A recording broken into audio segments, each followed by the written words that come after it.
What do we want to talk about? I am him. I am him.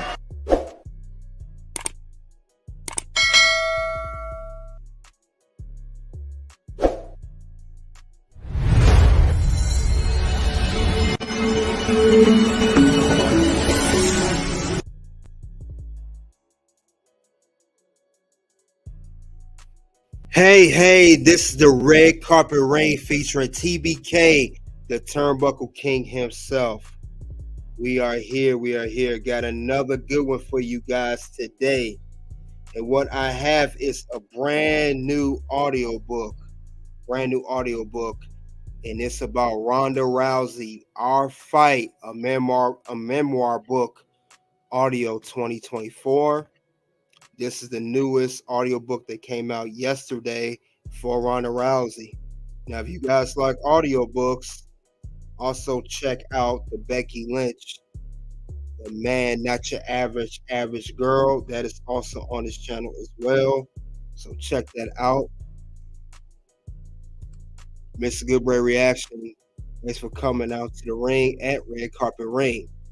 Now, I'm doing a little compilation here of audiobooks. It seemed like you guys like audiobooks. I had one person recommend asking me while I was doing the Becky Lynch audiobook, would I do the Ronda Rousey? I took some time to think about it, and I said, yeah, why not?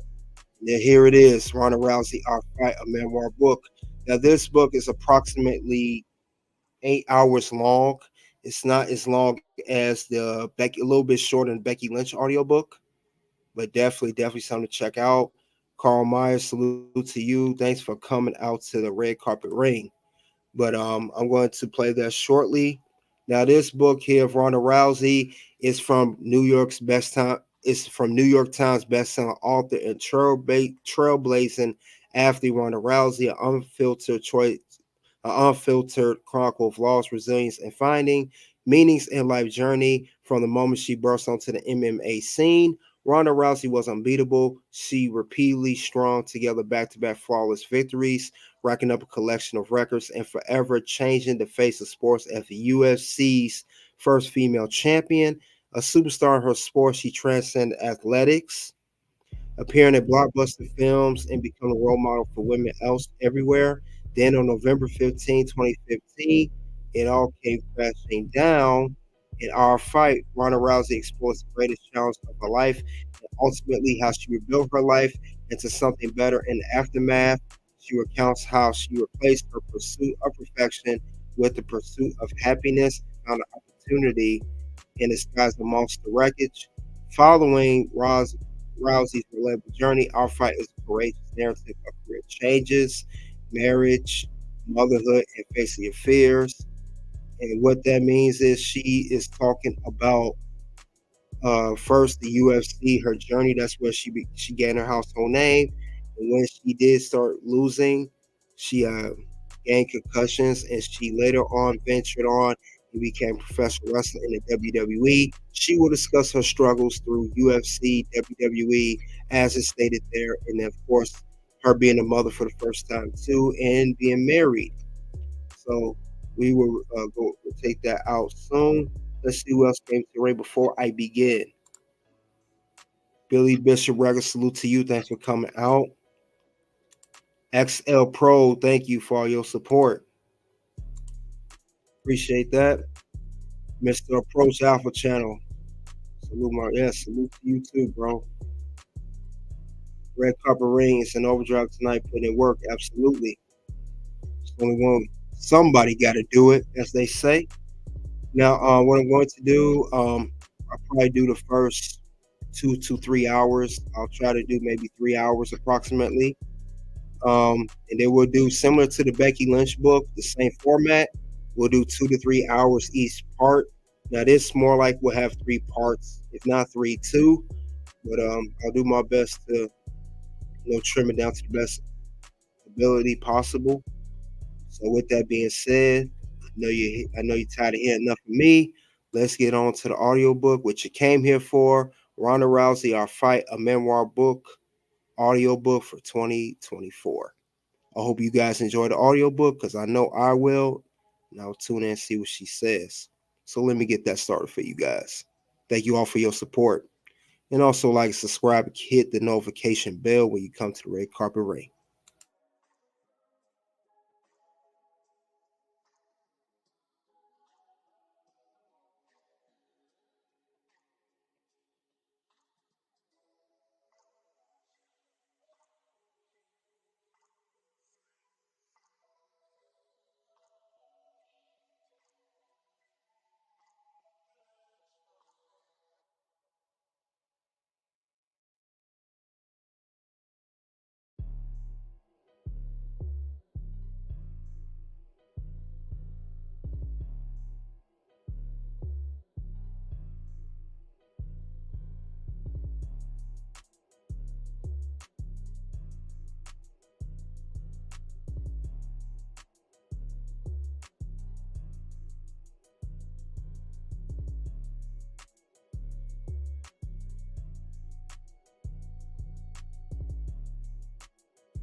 I'll have it up real shortly, guys. Just trying to get everything going for you all.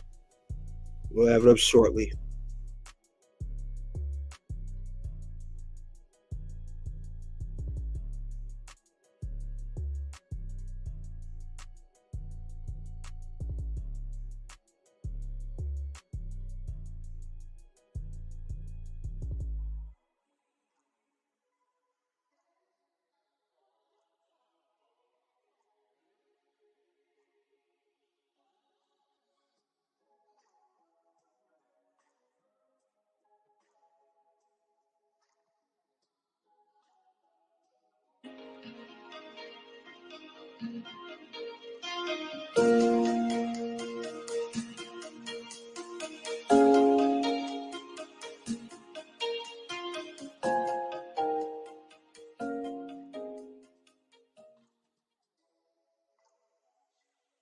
For my husband and children, I hope you're proud of me.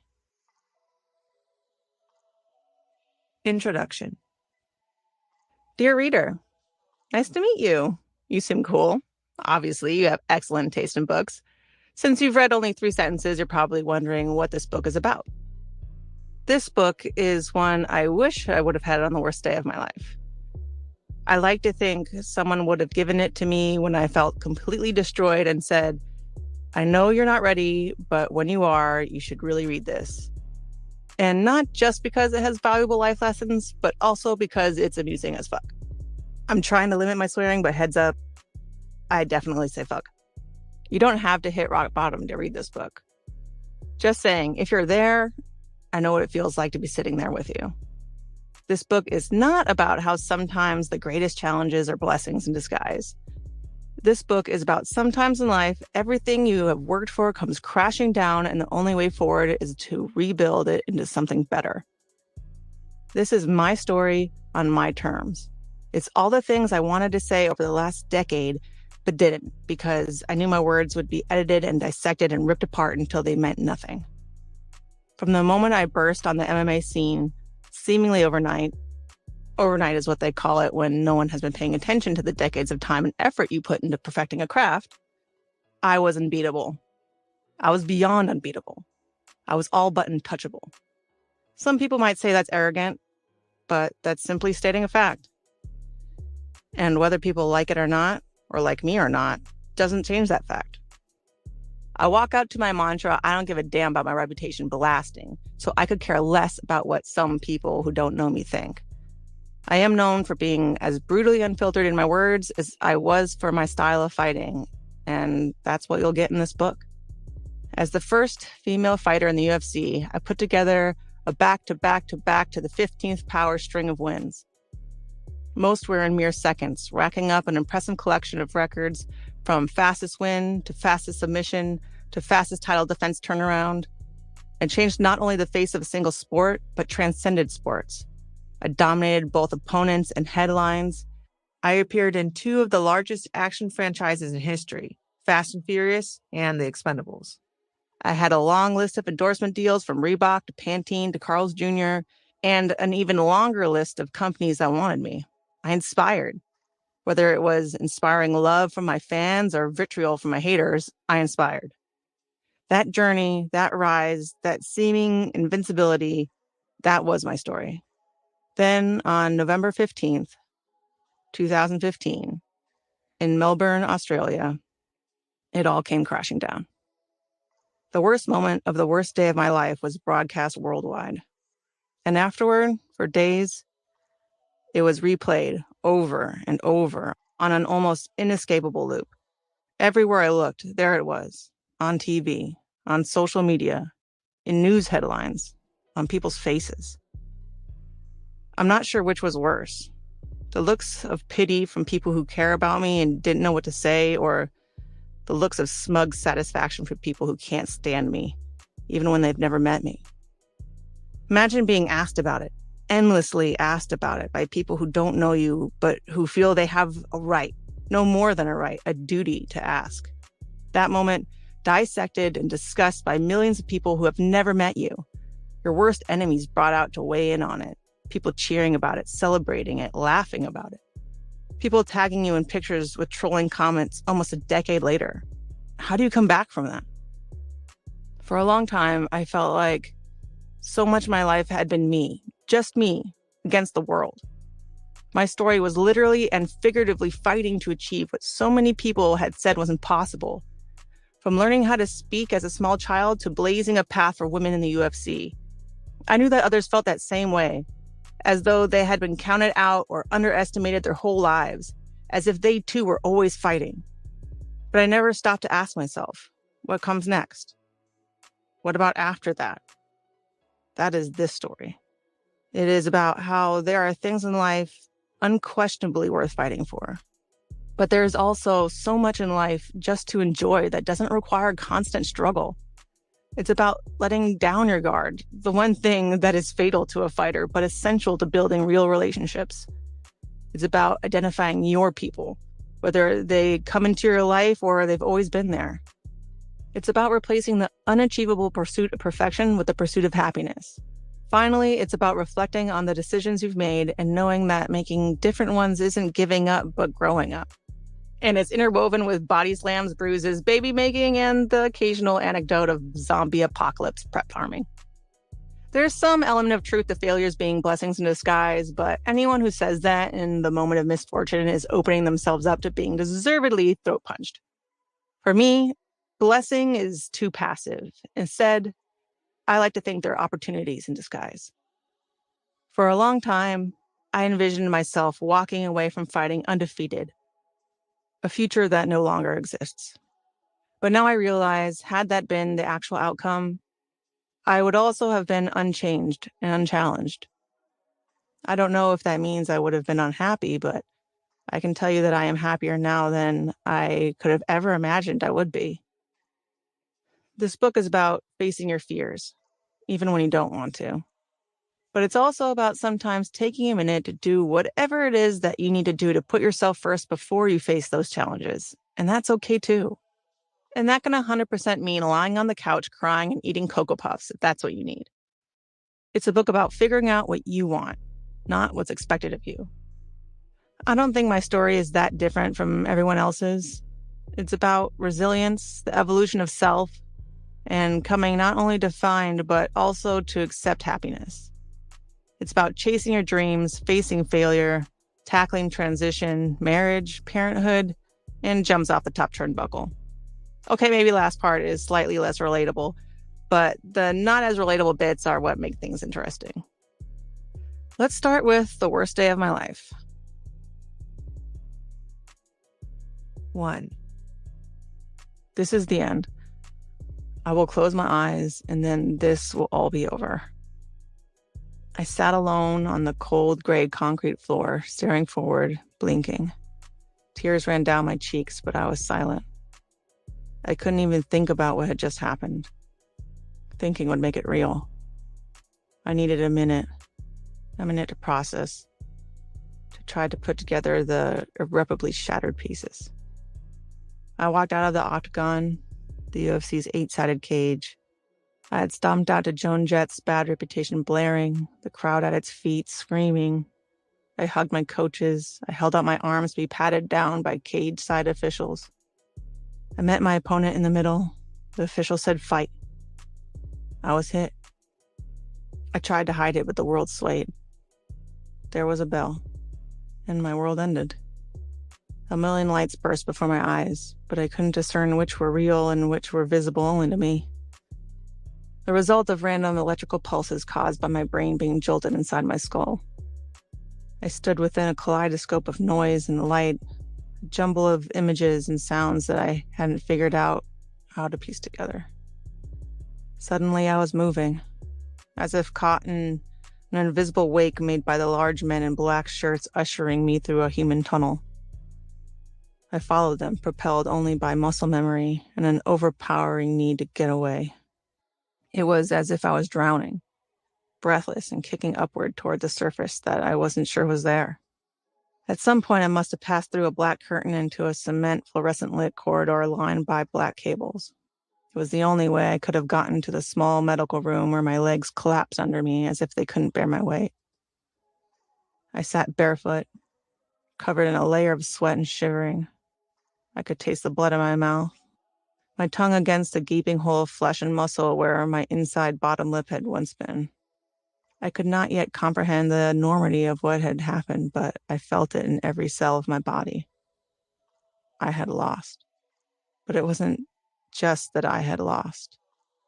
I was still in my body, stuck here in some kind of state between hell and living.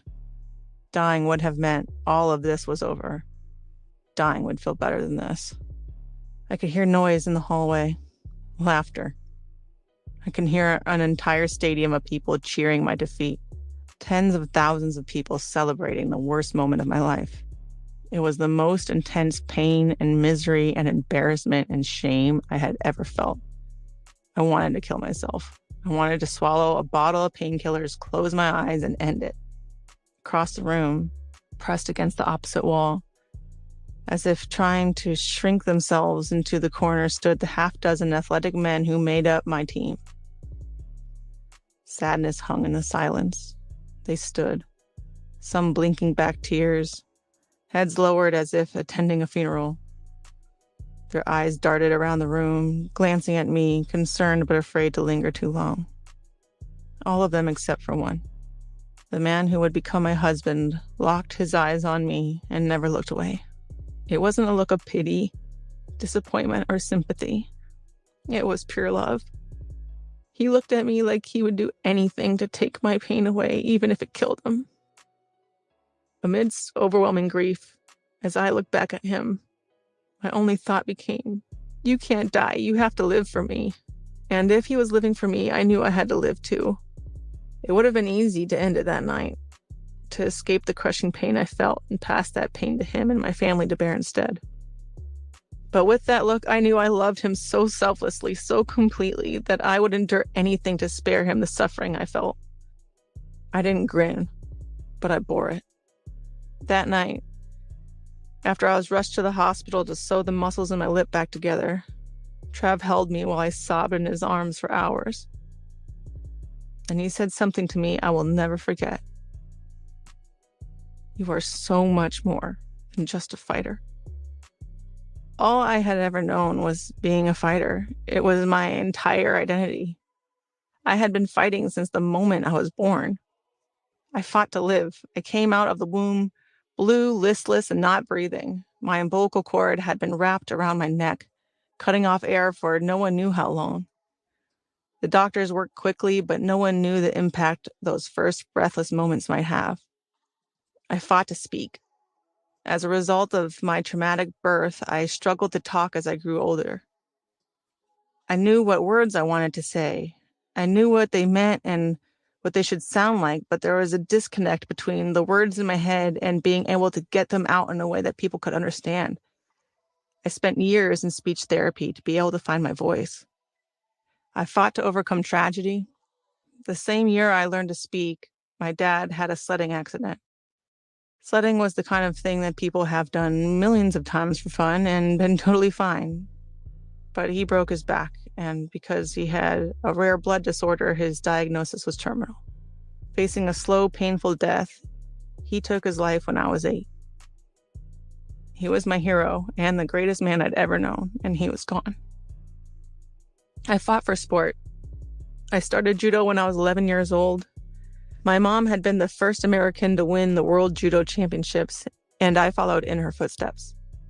Judo translates into the gentle way, but it is often anything but. Ways to win include throwing your opponent to the ground as forcefully as possible, choking them unconscious, and breaking their arms. Technically, you're just dislocating their elbows. I made my first Olympic team as a teenage underdog and my second as a serious gold medal contender. But both times I went home without standing on the top spot of the medal podium. My soul ached as I listened to a national anthem that wasn't mine, as they raised another nation's flag. I quit judo after my second Olympics, leaving behind a sport that I had loved because loving it wasn't enough.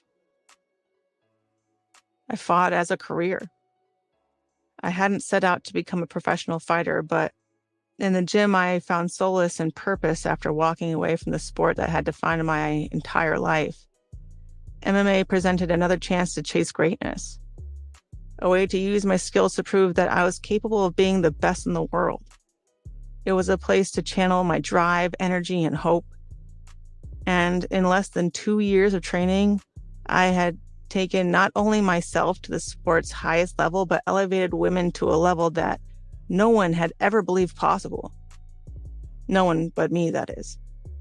Within 4 years of me first stepping into an MMA cage, I had changed the face of the entire sport. I ran up an undefeated win streak of 15 fights, many of which were over in a matter of seconds, until the moment I stepped into that cage in Melbourne. Headlines everywhere asked, "Is Ronda Rousey the greatest fighter we've ever seen?" Now, with a single defeat, I had lost everything. Fighting was all I had ever known. "You are so much more than a fighter." The words echoed in my mind. 2. I had just turned 7 years old and was learning the backstroke. You're supposed to count the number of strokes from the flags to gauge distance so you don't run into the pool wall, but I hadn't mastered that yet. I was going as fast as I could, racing an older teammate in the lane next to me who didn't even know we were in competition. I was mid-stroke when I slammed my head full speed into the tiled wall. When I didn't come home after practice, our house was literally across the street from the pool. My mom sent my dad out as a one-man search party. He found me, wandering our small-town North Dakota neighborhood in my snowsuit, hair still wet, disoriented, and trying to find my way home. That was my first concussion. It wasn't the last time I'd headbutt the wall swimming or crack heads with another kid going the opposite direction, but you always remember your first.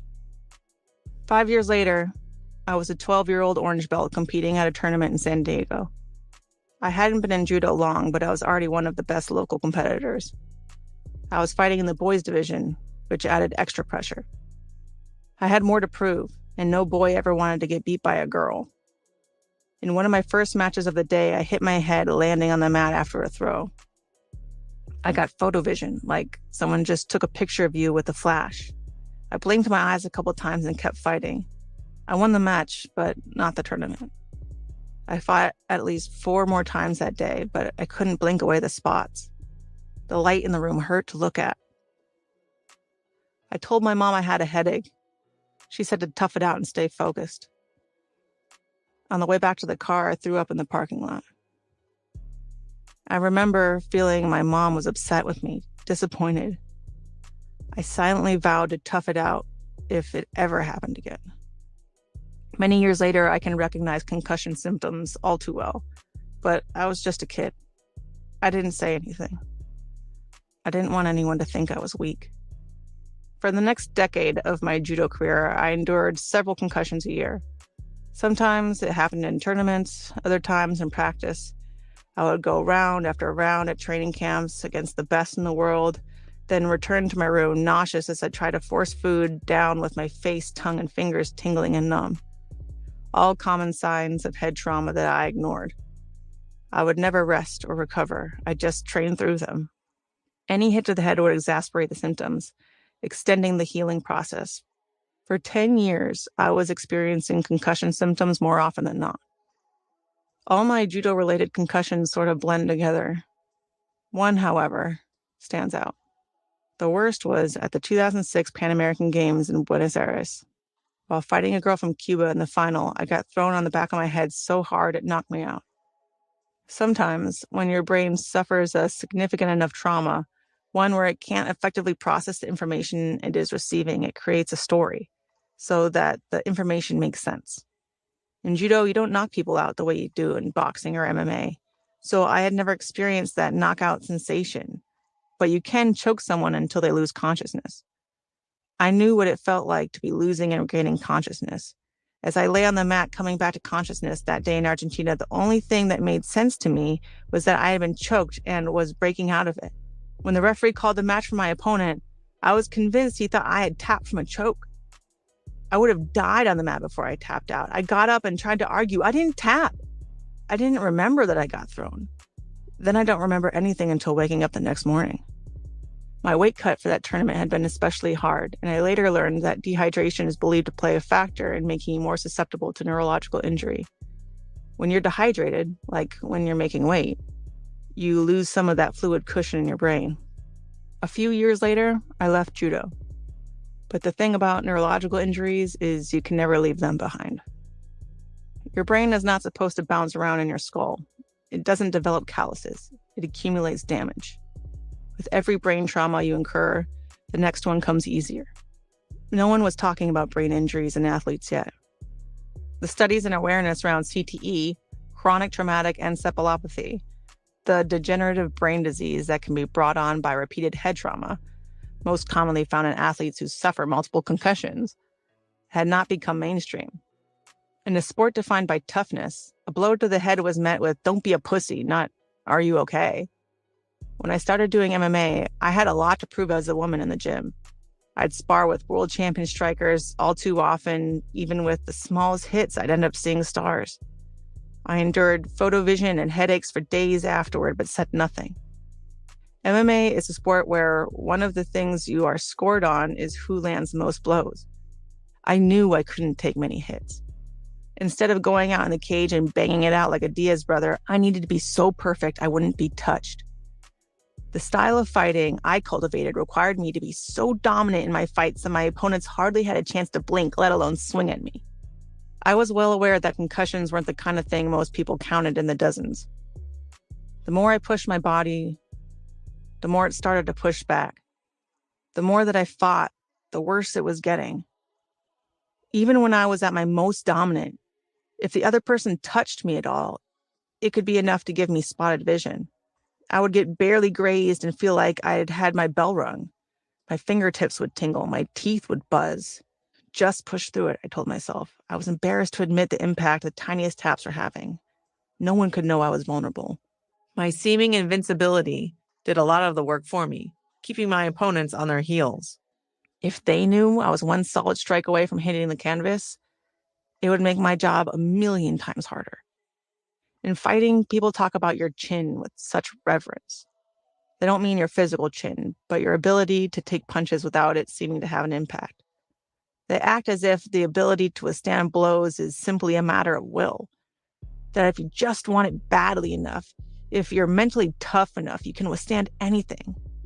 If that was the case, I would still be undefeated. Going from one fight straight to the next, I didn't have any time to rest, let alone reflect. But more than that, I think I was too scared to address the reality of my brain being pushed to the brink. I couldn't speak up and say, hey, I'm dealing with some neurological issues and need to rest, because that would mean admitting to myself that I had a limit. And to do what I did, I had to believe I was limitless. I was so ashamed that I couldn't merely will my way out of the evident physical deterioration that I didn't talk about it. As a fighter, you never want to admit weakness, but you can't toughen up your brain. There's no callus that will form, no break that will heal back stronger, just an acceleration of the inevitable decline. My entire MMA career felt like I was on borrowed time. How long could I be perfect? How long could I keep anyone from touching me? I had to believe it was forever. I had to believe I was capable of anything. I had to believe that no matter how hard things got or how heavy the demands, I could not only do it all, but do it perfectly. I had to believe it because the only other alternative was if people found out that I was already dozens of concussions deep, they'd know I was vulnerable. Then I'd be forced to face the music and leave the sport before I was ready to walk away. I swore to myself never to be one of those athletes who should have retired sooner. The fighter that's hard to watch age. I owed that not just to myself, but to all the women in MMA. Having its greatest champion linger past her prime wouldn't look good for the sport. Being too proud to admit my brain had taken too much abuse wouldn't look good for me, for us.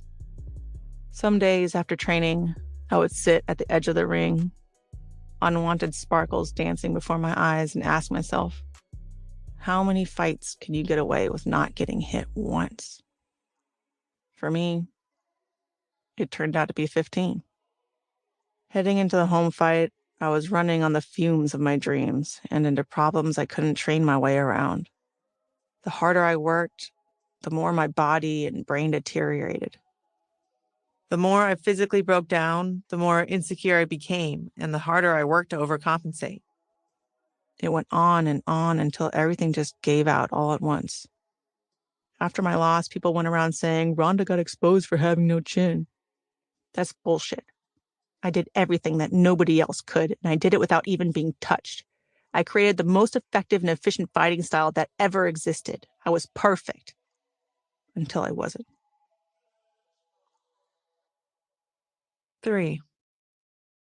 As all true love stories begin, mine with Travis Brown started when my best friend Marina tweeted at him. Travis was a top UFC heavyweight, so I had known that he existed before this moment, but this was the first time I actually thought about him. It was sometime in the fall of 2013, 2 years before we would find ourselves halfway around the world in a cold concrete room in the depths of a Melbourne stadium. He had, and still has, a very large beard. Marina sent him a photo of birds living in Peter Griffin's beard, and that is how I first became aware of the man who would eventually become my husband. Of course, that was the furthest thing on my mind then. I was dating a guy who doesn't even deserve to be named, and Marina had a boyfriend who was one of the biggest losers ever. I fucking hated that guy and was on a mission to find her someone else. I told her this Travis Brown seemed like a catch. He was tall, standing 6'7", had a shaved head and dark beard.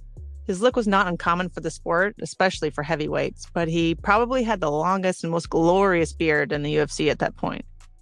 What really made him stand out were large traditional Hawaiian tattoos running down one arm and up a leg. I thought they were cool, but that was it. A few months later, he and I were both on the UFC's annual New Year's card in Las Vegas as 2013 rolled over to 2014. I was having a rematch with Miesha Tate, my MMA arch nemesis whose arm I had mangled in our previous meeting. I ran into Travis in the warm-up room before the weigh-in. I just wanted to say hi and thank you for being so nice to Marina on Twitter. I said, you guys are so funny. And then I went into my zone. I made weight and again submitted Miesha. My professional record improved to 8-0. That night, at the post-fight press conference, I was seated between him and another night's winners, Uriah Hall, making jokes about balls as UFC President Dana White stood at the podium telling the media that I'd be going straight back into training camp to prepare for the fastest title defense in UFC history. Before I even had a chance to catch my breath, it was right back into fight mode. 56 days later, I knocked out Sarah McMahon in the first round. In the fight, McMahon and I came out swinging. She tagged me a few times in the first 15 seconds as I was backing her up against the cage to close the distance. Taps like that should have been nothing. The kind of hits that, as a fighter, you just shake off, but not for me. I dropped her with a knee to the liver less than a minute later in what was declared the performance of the night. Afterward, the cage-side doctor looked me over as is standard for every fighter after every fight. "Great job, Ronda," he said. "Thanks," I said. "I've just got to check you out real quick."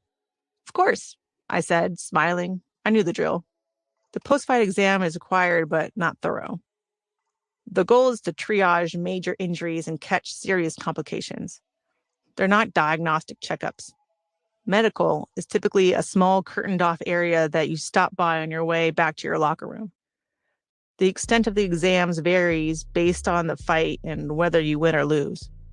Because I won in such a dominant fashion, my exams are usually as quick as my fights. A quick check of my hands, flash a light in front of my eyes, look at any bruises that might be forming. "Any concerns?" the doctor asked as always. "Nope," I said. "All good." "Okay, well, I don't see anything gives me any cause for concern, but obviously you know the drill. Look for signs of concussions, anything starts hurting later, anything changes, let us know or get it checked out." I nodded. I headed back to my locker room. Contrary to what the name might evoke, it was just a smallish dressing room with a workout mat on the floor and some waiting room type furniture. A couple chairs, a couch, and a coffee table pushed up against various walls. I flipped off the lights that hurt to look at. My head was pounding. I lay down on the mat on the floor. Photovision danced before my eyes. I knew I should be celebrating, but I didn't want to get up. I'd had so many concussions at this point that I'd lost count, and I certainly knew the signs I was having one. Certainly I wasn't going to tell a doctor. It's not like I'd never fought injured. Hell, I don't know if I've ever fought uninjured. I'd had multiple knee surgeries, I'd broken my thumb, I had exploded a cyst under my knuckle. I never pulled out of a fight because of an injury because pushing through the pain was part of the job. The last thing I needed was to not be cleared to fight. The concussions were just one more thing to push through. I refused to think about what could have happened if the fight went longer. After the McMahon fight, I was running into people and they would say, "I love your last fight with Misha." I'd correct them and say, "Well, actually, I've already had another title defense since then." Now a decade has passed. And I've come to understand that no one's ever going to realize how active they kept me as champion, how fucking difficult that blink and you miss it turnaround was, or how unbelievable what I achieved was. Later that spring, around the time I went back into camp for my third title defense in 6 months, Travis came to check out the gym. He was coming off a loss and looking for a change. Glendale Fight Club, or GFC, was located along a generic stretch of road amidst LA's massive urban sprawl. It inhabited a small commercial space that was easy to miss if you didn't know to look for it, buried in between half a dozen car dealerships and the occasional small storefront. The gym had a front wall of windows that could just as easily have made it a nondescript secondhand boutique or tire shop. Inside was a row of boxing heavy bags, a floor covered in green and red grappling mats, a full boxing ring, a small-scale MMA cage, and some dated cardio equipment. It wasn't fancy or state-of-the-art, but it had everything you needed to train. The wall behind the ring featured a brightly colored, larger-than-life mural bearing the words "Nothing is impossible," and depictions of boxing legend Muhammad Ali on one side and GFC's Edmond Taverdian on the other, as if they were watching over the room. Lanky with thick eyebrows and an even thicker Armenian accent, Edmund was one of those people who, even when he was in his 20s, looked middle-aged. He, like my mother, had a piercing gaze that could make you feel either like the center of the universe or an insect on the floor. In addition to being the subject of the gym's artistic centerpiece, Edmund was its owner and my head coach. I had been training with him since I began a mission to do the impossible, tear down MMA's chain link ceiling and create a place for women in the UFC. Back then, MMA trainers wouldn't give women the time of day. There was no real money in women's MMA. Without the potential to make money off female fighters, few coaches saw any value training them. But Edmund, at least, let me occupy a corner of his gym to train for free. I busted my ass harder than any of the guys in the gym until he was forced to take notice. Since then, I had gone 11-0 in my professional fight career. ushered women into the UFC, and established myself as one of the greatest female athletes ever. For the longest time, it had just been me and a bunch of Armenian guys at GFC.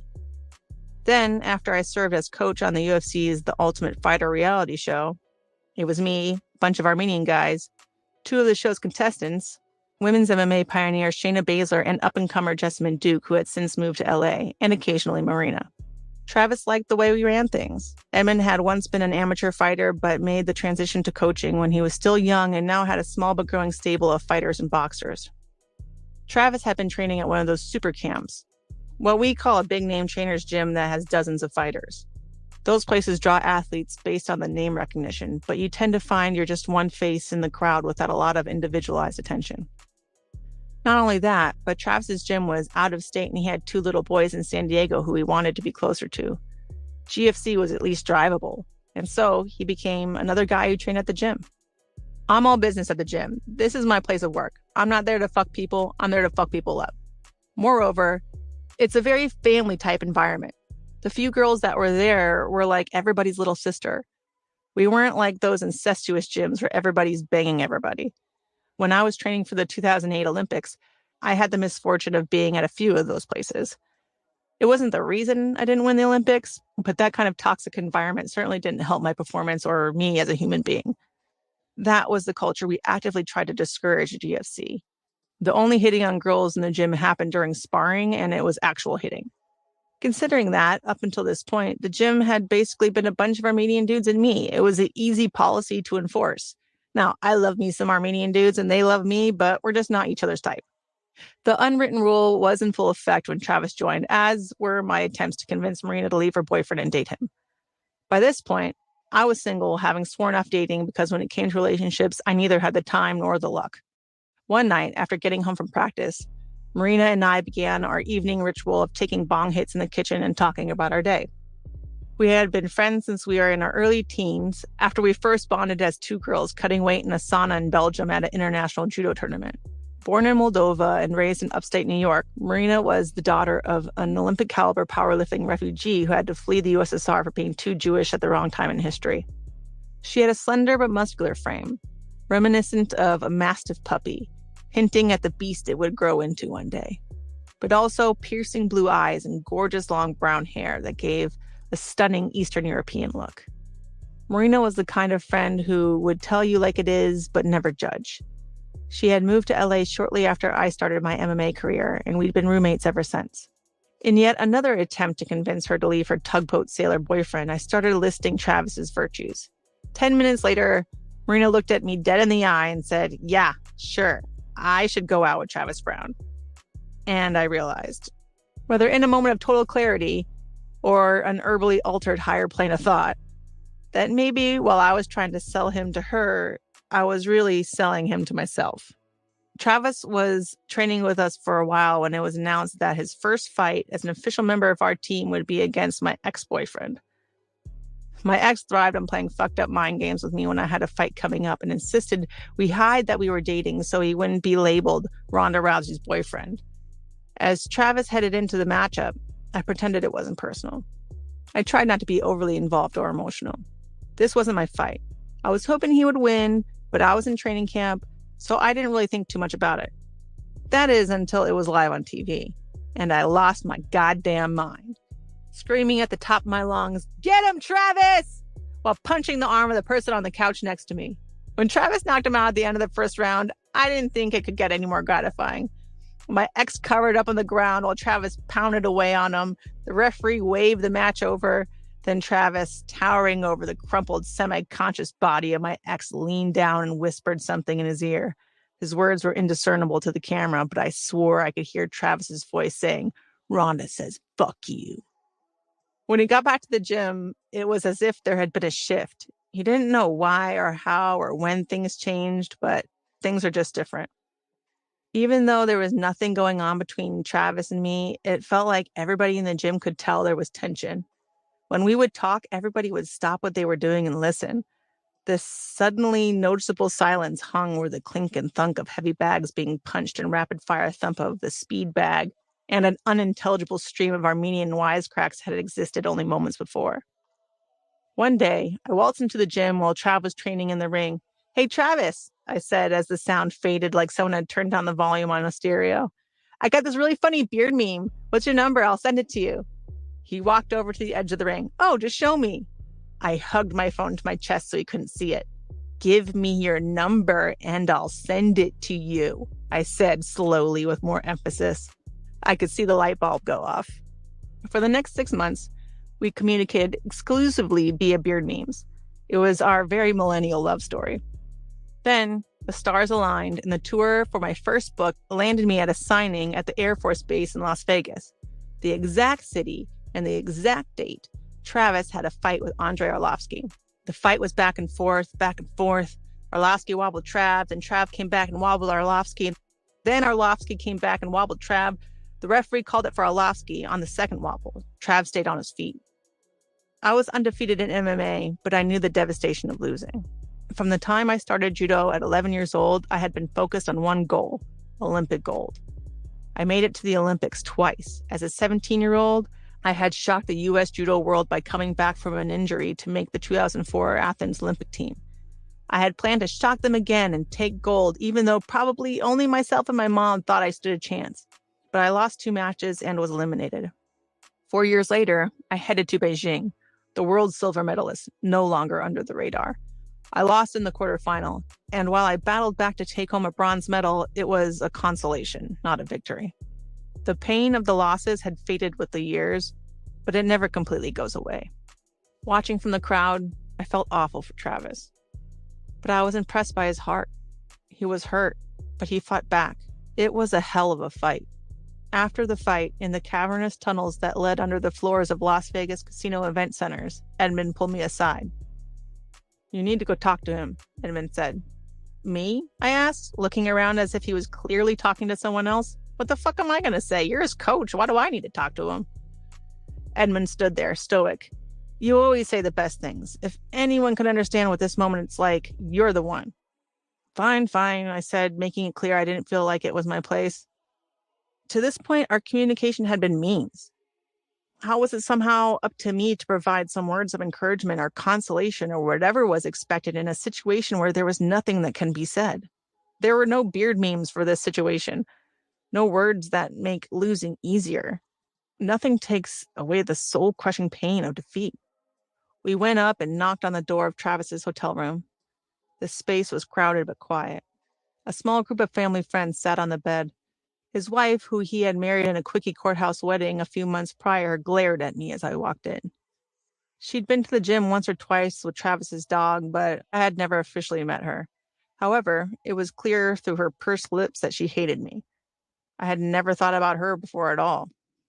Travis stood there, looking down at the ground. Edmund muttered some words of encouragement. Travis didn't say anything. So I said what I would want to hear if it were me.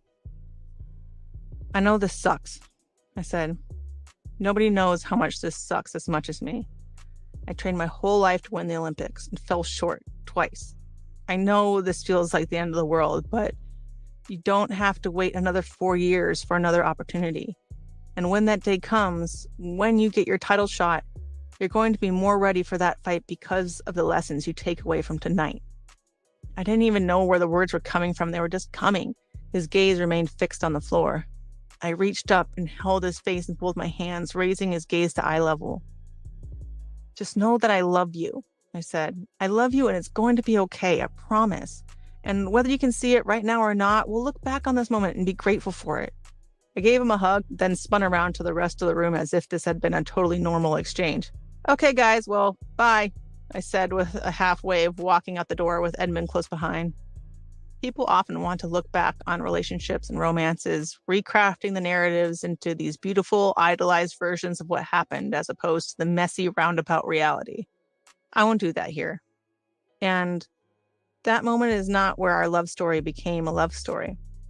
I'm not a sociopath who would tell someone in front of their wife that I romantically loved them.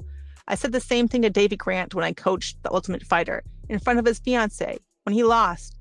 "I love you, and this is going to be okay." And I meant it then as a coach, just like I meant it with Travis as a teammate. Of course, sometimes your words have repercussions in ways you never intended or imagined. In that moment, I unknowingly threw a grenade into their marriage, albeit into what was already a post-apocalyptic level of destruction battlefield. But as there weren't any beard memes conveying such, I had no way of knowing any of that at the time. What I did know was that after losing a fight, everyone's trying to talk to you about that fight. And that's the last thing you want to talk about. I wanted to be someone who wasn't talking to him about the fight. And that's how we actually started talking. The next morning, I did something I'd never done before. I texted Travis Brown. I just wanted to say hi. I wrote, I hope you're having a better day today. From Vegas, I set off to finish my book tour, and Travis headed to Brazil. A week later, I sat in my hotel room in Denver, a blur of cities and signings making it feel much longer, texting with Travis. It was the last night of the tour, and I was ready to get back to my dog, to my own bed, to the gym. I can't wait to be home. We can finally get some FaceTime, I wrote, my fingers aching from hours of texting. His reply was almost instantaneous. Oh, sure, I'd love to FaceTime. Before I knew it, the little green camera phone icon was ringing on my phone. At the time, I thought he had read it wrong, but much later, Travis clarified, oh, I knew what you meant. We talked until the sun came up in Brazil. By the time we hung up, all I could think was, oh, shit. Oh, shit, I like this guy. Oh, shit, he's married. Oh, shit, I cannot get caught up in a scandal. Oh, shit, I don't even know if he feels the same way.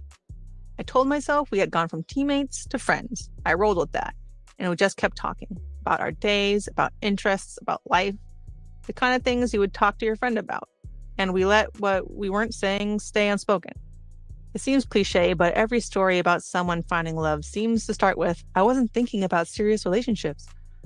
But I wasn't thinking about serious relationships. I had a career that was unrelatable to almost everyone on the planet, and that consumed virtually all my time and all my energy. I had gone through a string of shitty boyfriends, and after a 0% success rate, I had basically given up on any sort of love life. The year before, I bought a house that could only fit me, a Venice Beach bungalow with a bedroom loft where the ceiling peaked at 5'7", with the full intention of living alone forever. I had no room in my life, metaphorically or literally, for a 6'7" Travis Brown. I was slated to fight Betch Koya in Rio that August. As always, we started training camp 6 weeks out, and we always did the first week at altitude. From a scientific standpoint, there's significant value at training at higher altitudes where the air is thinner. Because there is a lower level of oxygen in the air, your body adjusts by making more red blood cells to ensure enough oxygen is transported to your muscles. Moreover, when you return closer to sea level, your body is even more efficient and effective at carrying oxygen to your muscles thanks to the boost altitude training provides. But that first week in the mountains was as mental as it was physical. It was like the moment in a race where the starting gun is fired, indicating it's go time, a discernible location-based transition between training between fights and going into a fight. The cabin we trained at in Fraser Park, in the mountains but not a ridiculous long drive from LA, was owned by the family of another athlete at GFC. While everyone referred to it as a cabin, it was more like a giant man cave in the woods. It was filled with vintage pinball machines, a pool table, foosball table, and a surprising amount of Marilyn Monroe memorabilia. The entire place smelled like pine, tea, and Armenian barbecue. I looked forward to the first week of camp. There wasn't a full ring set up there, so we couldn't spar, but this time was more about making the mental shift into fight mode. I was starting to watch what I ate, but the diet to ensure I'd be able to hit my division 135-pound limit wasn't yet underway. In the morning, I'd look out into the pines, drinking Armenian coffee and snacking on dark chocolate. Beside the house, there was a small garage with workout mats and a punching bag. We'd start the day focusing on striking, doing drills, hitting mitts, working the bag. After that, we'd work on strength conditioning. One of the goals early in camp was to put on weight in the form of muscle. In the afternoons, I would feed Monte, the lone surviving chicken after a bear got into the coop. If I felt up to it, I'd go hiking. If I wanted to relax, I'd lay in a hammock and read. In the evenings, I'd do a grappling workout with whoever we had brought up to train with me, like my coach Martin, who was an Olympic bronze medal wrestler, or my longtime U.S. judo teammate Justin Flores, or whatever other bodies happened to be there. At night, we'd feast on Armenian barbecue, huge servings of grilled meat, and watch old fights. Wham! We were all sitting around watching a match one evening. On TV, the legendary boxer hit the mat. And after that, he was done, Edmund said with finality, as if there were no more of this boxer's fights left worth seeing. What? He just quit? I asked. No, Gyangchan, he said with an Armenian term of endearment. He just took one hit too many. Could never take it the same after that. His chin was gone. Should have hung it up then. Can't even shit on his own these days. I tried my best to hide my horror. So anyway, check this match out. He continued, turning his attention to the next fight. But I couldn't focus on the back and forth playing out on the screen, wondering, when was it going to be one hit too many for me? I shuddered at the thought. Never. I pushed the doubt out of my mind. I had to in order to stay sane. If I had to be so good that no one could ever land a clean shot on me, that's how fucking good I would be. I wasn't an idiot. I could feel that my body and mind were running out of mileage, but I was still getting better with every fight. How could I walk away when I was the best I'd ever been? It wasn't unusual for various members of the gym to join us up at the cabin for training camp. This time, Travis was among them. While we had not addressed it, it was increasingly obvious there was something between the two of us. And it was clear that Edmund both had a sense of this and was not okay with it. It was as if Edmund had pulled everyone else aside, or maybe just said it in Armenian, do not leave these two alone, because there were not 2 seconds where we were unchaperoned. And so we would sit next to each other on the couch, pressing our pinky toes together and brushing elbows as we passed in the kitchen as if we were living an episode of Bridgerton. These moments, however, were few and far between, as the purpose of training camp was to focus and prepare me for the fight. Part of the ritual was at night, after I went to bed, the guys would stay up late drinking and telling stories that were probably 99% bullshit.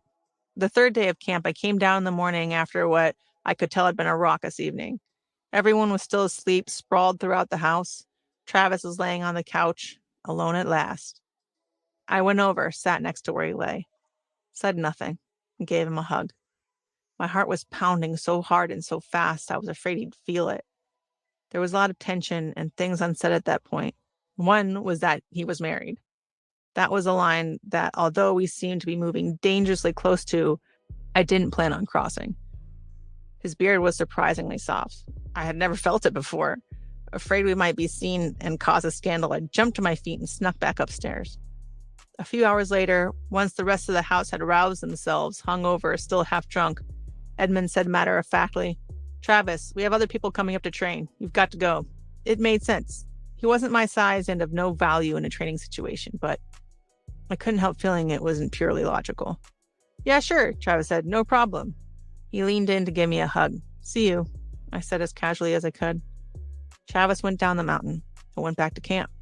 A week later, I was back home when Travis texted me that he wanted to stop by. We had never hung out outside of the gym, and now he was coming to my house. The roar of a large diesel truck announced his arrival before the doorbell even rang. Hi, I said, inviting him in. I was trying so hard to not feel awkward that it was awkward. He came in, instinctively dipping his head as he walked through a doorway. His large frame seemed even bigger in my intentionally small house. He cleared his throat. I just wanted to say this in person and not like a text or phone call, he said, but me and my ex separated. We're getting the marriage annulled. I'm telling you because I wanted to be completely upfront with you, to let you know, in person. The last sentence hung in the air like a question. Would you like a tour of my house? I asked, starting with my room. I led him to my little loft. He looked comical, hunched at the foot of the bed. It's easier if you dive in, I demonstrated. It's Tempur-Pedic, life-changing. He dove in next to me. We looked at each other, awkward as could be. I felt like my mouth was frothing, like my spit was full of bubbles. I've never had that feeling before or since. I just got a new jacuzzi in the back too. I jumped up. He walked sideways down the steps of my loft because the stairs were too shallow to fit his feet. I led him to the doorway, going on about my Kit Kat clock as its tail swung back and forth, its eyes watching us. I wasn't even looking at him when he gave me the sweetest little peck on the lips. I was totally caught by surprise. He stilled like a deer in the headlights. Sorry, he said. I smiled. It's okay. And from that moment on, Travis Brown and I have been together. The next morning, after holding me all night, Trav turned to me. Listen, I'm not here to be your flavor of the month, he said. I was flattered that he believed I was successful enough in this arena to have flavors of the month. But here he was, less than 24 hours into our relationship, Could we even call it a relationship yet? Letting me know, don't go down this road unless you plan on going down the aisle. My mind was focused on fight planning, not wedding planning, but this, whatever this was, seemed worth a try. It wasn't just two people meeting, but two people meeting at the right point in their lives. We both had already gotten to know who we were as people and what we wanted. We got to know each other first and respect each other first. Even though it was only a few hours old, this relationship was different from any other I'd ever had. It was, I realized very early on, something worth fighting for. 4. Travis and I resolved to keep our relationship a secret at the gym, but we were so fucking obvious that it didn't even last a week. My dating life had never been a problem with my fighting life, but this time I had violated the one unbreakable rule: no dating in the gym. I would like to think that what happened next was because of that. It would make it simpler, easier to justify, but it wasn't just about that. I don't know if it was even about that at all. I hadn't been avoiding Edmund since Travis and I got together. I just hadn't been seeking him out. I knew what he was going to say, and I wasn't interested in hearing it. I had a fight to focus on. The optics of me and Travis getting together while he was still technically married was bad for me, bad for Trav, bad for Edmund by proxy. If word got out before my fight, it would be an even bigger distraction. So I pretended not to notice the daggers Edmund had been shooting at me all week and did what I always thought would solve everything. I trained my ass off. I can't even remember exactly how the argument that day began. By this point, arguing with Edmund had become so commonplace, it felt like it was embedded within our routine. Edmund, as a coach, nitpicked, criticized, and argued with me not just about fighting, but every detail of my life. Honestly, by the time I arrived at Edmund's gym, I had spent over a decade being conditioned to take abuse in the name of training. That part of my dynamic with Edmund wasn't much different than how I'd been treated by my many judo coaches, including Jason Morris, Jimmy Pedro, and especially Big Jim Pedro. As a 16-year-old kid training for the 2004 Olympics, I lived with him in a remote cabin in the woods of New Hampshire. I'd wake up to Big Jim barking about how I was fat, a slob, and lacked discipline. By lunch, he'd be on rambling tangents about something he'd heard on Fox News. At training, the focus of his criticism shifted from my character to my judo. I tried to say nothing. I sat there, listened to him rant for hours, day after day. Silence did little to diffuse the situation, but it was more effective than talking back. I started carefully weighing my words, figuring out how to respond in ways that would keep Big Jim from screaming at me, and I got good at it. "God, look at your room," he'd say, surveying my less than tidy living space, pronouncing room like rum in his thick New England accent. "This doesn't embarrass you? Your mother taught you to be a slob. Of course, you liberals always make a mess out of everything." He'd spit out liberal like it was the worst thing a person could be called. I was a 16-year-old girl who hadn't voiced a single political opinion and couldn't even vote, but apparently being female and from California was egregious enough. I spent the better part of a year living and training my ass off with Big Jim. It was undeniable that I got a lot of individual coaching attention from one of the best coaches in the country. I was getting better than ever, but that came at a price. You had to take Big Jim's shit all day. As the name Big Jim might suggest, there was also a little Jimmy. Big Jim's son Jimmy had won the World Judo Championships 5 years prior. He was the third American to do so, following in the footsteps of my mom, who was the first in 1984.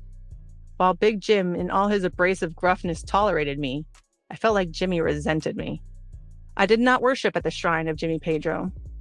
I did not line up to kiss his world championship ring. In fact, I was pretty sure they didn't give out rings. When I arrived at the Pedro's Club to train, it was a very different judo environment than the one I had grown up in. My mom says all the time, I won the worlds, and I didn't care if anyone else knew I was the best in the world but me. Her world championship gold medals seemed to travel randomly around our house, resurfacing in the kitchen junk drawer when what you really needed was a pair of scissors. The Pedro's entire identity seemed to revolve around little Jimmy's world championship achievement. Big Jim had coached Jimmy, and in turn, Jimmy had become a champion and now a coach. Their methods were not to be questioned, but I had a lot of questions. "Why?" I'd ask. "'Cause I said so," Big Jim would bark. "I was thinking," I'd suggest. "You were thinking, that's the problem," Big Jim would scoff. Whenever little Jimmy coached me, he seemed more concerned with getting me to recognize the presence of his greatness than getting me to improve. He used his attention like a weapon, focusing on you if you appeased him, ignoring you if you didn't. He had his favorites, and no matter how hard I tried or how much I succeeded, I was never one of them. One day at practice, I was trying not to get pinned by Jimmy. He was 20 years more experienced and at least 25 pounds heavier, a world champion going against a teenage Olympic hopeful. He was trying to pry his leg out of my guard. I held it with all my might, determined not to get caught. He pushed his shoulder into my jaw, focused his weight into that one spot, so hard that my jaw was dislocated. The injury would plague me for years, causing my jaw to randomly spasm and lock. I thought that was what it took, that he was making me tough. I popped my own jaw back in for the first but not the last time. Went right on practicing. There were tears in my eyes, but I trained even harder than before. A few years later, I was back at the Pedros, training for my second Olympic team. I threw Jimmy in front of the whole class. Proud of myself, I laughed as I flew through the air with him and landed on top. He stood up as if it was fine. I smiled. He grabbed my gi like it was the Olympic finals. He moved me off the mat but didn't stop, throwing me into the benches against the wall. I winced as the corner of the bench jabbed into my shoulder, but I stood up as if it was fine. I was an expert at hiding pain at this point. He grabbed me again, this time throwing me hard into the table by the side of the mat as onlookers moved out of the way. Again, we got up. This time, he slammed me hard into the mat, right at the feet of the same people who had watched my throw minutes earlier.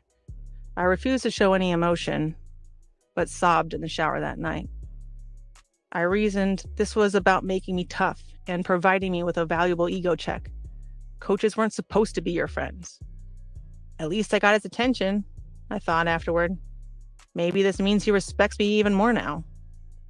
Now, I look back at those moments and can't help but wonder if it was really abuse.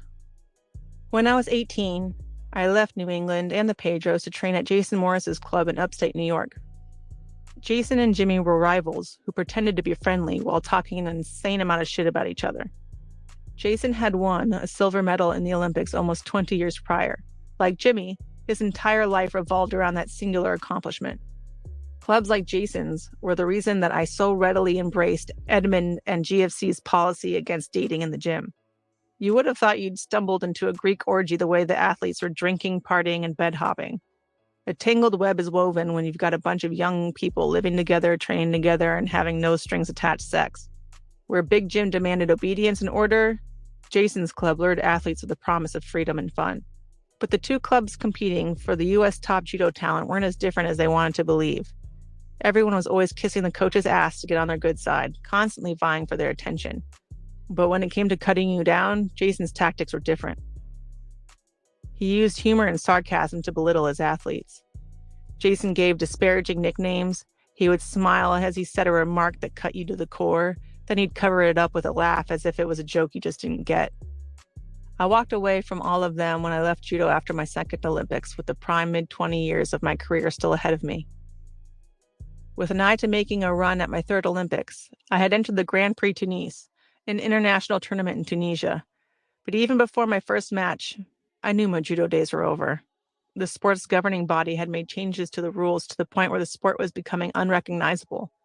And when I looked ahead, I felt nothing but dread at the thought of enduring 4 more years of misery for a single shot at glory.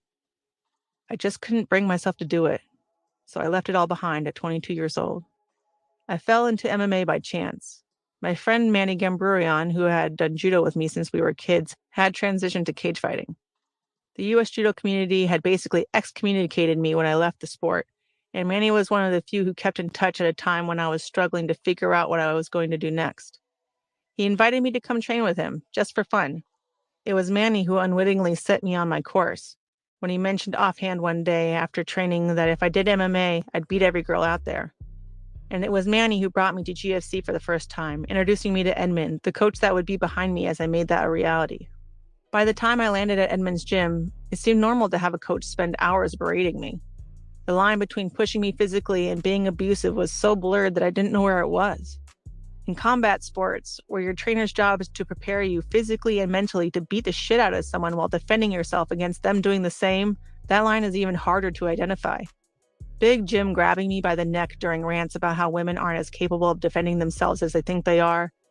Edmund and I training mid-argument and him hitting me just a bit harder, escalating until it felt like he was really trying to hurt me. Those moments ignited a primal rage that made me fight back, made me want to fucking kill them.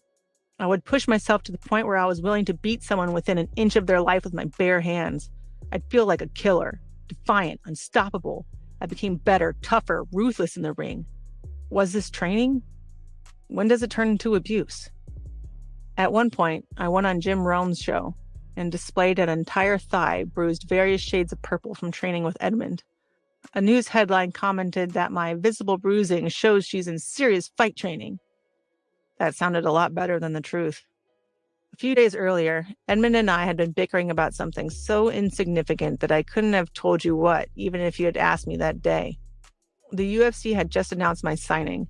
It marked a seismic shift in the sport, since the UFC is MMA's highest level, the equivalent of the NFL to football or NBA to basketball, and had no female fighters. My amateur career had lasted just 104 seconds in the cage, as I went 3-0 before turning pro where my record reset. In MMA, your record only reflects your professional fights, not any amateur bouts you may have won. In my first year in professional MMA, I racked up a 5-0 record, going from unknown in the sport to its champion after defeating Miesha Tate for the Strikeforce title. My ascent had been as captivating as it was rapid. People who had never watched MMA were tuning in, and they were tuning in to watch women. Ratings equated to dollars. It was September 8th, 2012, when Dana White told me he was signing me to the UFC as the promotion's first woman fighter. He brought me to Mr. Chow in Beverly Hills. It was the same restaurant he had stood outside almost a year before and mockingly laughed when a TMZ reporter asked, "When are we going to see women in the UFC?" "Never," Dana said, repeating himself for emphasis. Never. He meant it as an absolute. I took it as a challenge. I knew women would never be viewed as equals in MMA unless they were fighting the UFC's trademark octagon, and was determined to convince Dana to make that happen. "I love this place. You never been here?" Dana asked when we sat down. I didn't know the best way to explain that until only a few months prior. I had been juggling working overnights at a 24-hour gym, bartending, and training for amateur fights while living in a one-room apartment where sewage regularly backed up out of the sink. A lifestyle that left me neither the time nor the money to be frequenting dining establishments with checkerboard floors and white tablecloths. So I just casually said, no. Dana ordered, and over a table covered in plates of chicken, sauté, noodles, and glazed prawns, told me he was going to be signing me to the UFC. "You won't regret this, I promise. I will be there for anything you need. If you take this chance on me, I will die fighting my heart out for you. I will fight when nobody else wants to. I mean it." And I meant it. Every day of my fight career from that moment forward was defined by that promise. My MMA career before this was being in perpetual fight mode. Up-and-coming fighters tend to fight 2 or 3 times a year. For champions, it's maybe once or twice. In my first year as a professional fighter, I fought 5 times, going from unknown to holding the Strikeforce title, the top title in women's MMA at the time. I wasn't just winning decisively, I was dominating. No one had even been able to take me past the first round. In fact, up until I turned Miesha Tate's elbow inside out for that Strikeforce title, no one had taken me past the first minute. Months later, I defended that title by armbarring Sarah Kaufman in under a minute with higher ratings and a bigger crowd. Right in front of Dana, who was sitting cage side to see if I lived up to the hype. 2 weeks after that, I was sitting across from him in a fancy Chinese restaurant, promising to be the best business decision he ever made. As a businessman, if not a feminist, Dana saw the draw women could have and offered me a contract that would make me one of the highest paid athletes in the organization. My part in ushering women into the highest level of MMA had begun. Not only was I opening the cage door for women in the sport, but I was going to headline UFC 157.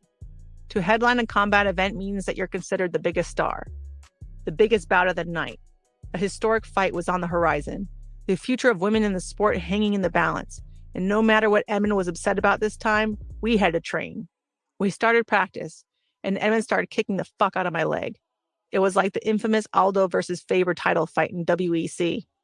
WEC would go on to be purchased and absorbed by the UFC, where Faber took 31 punishing kicks to the leg. That was the kind of fight that hurt to watch, only this was sparring.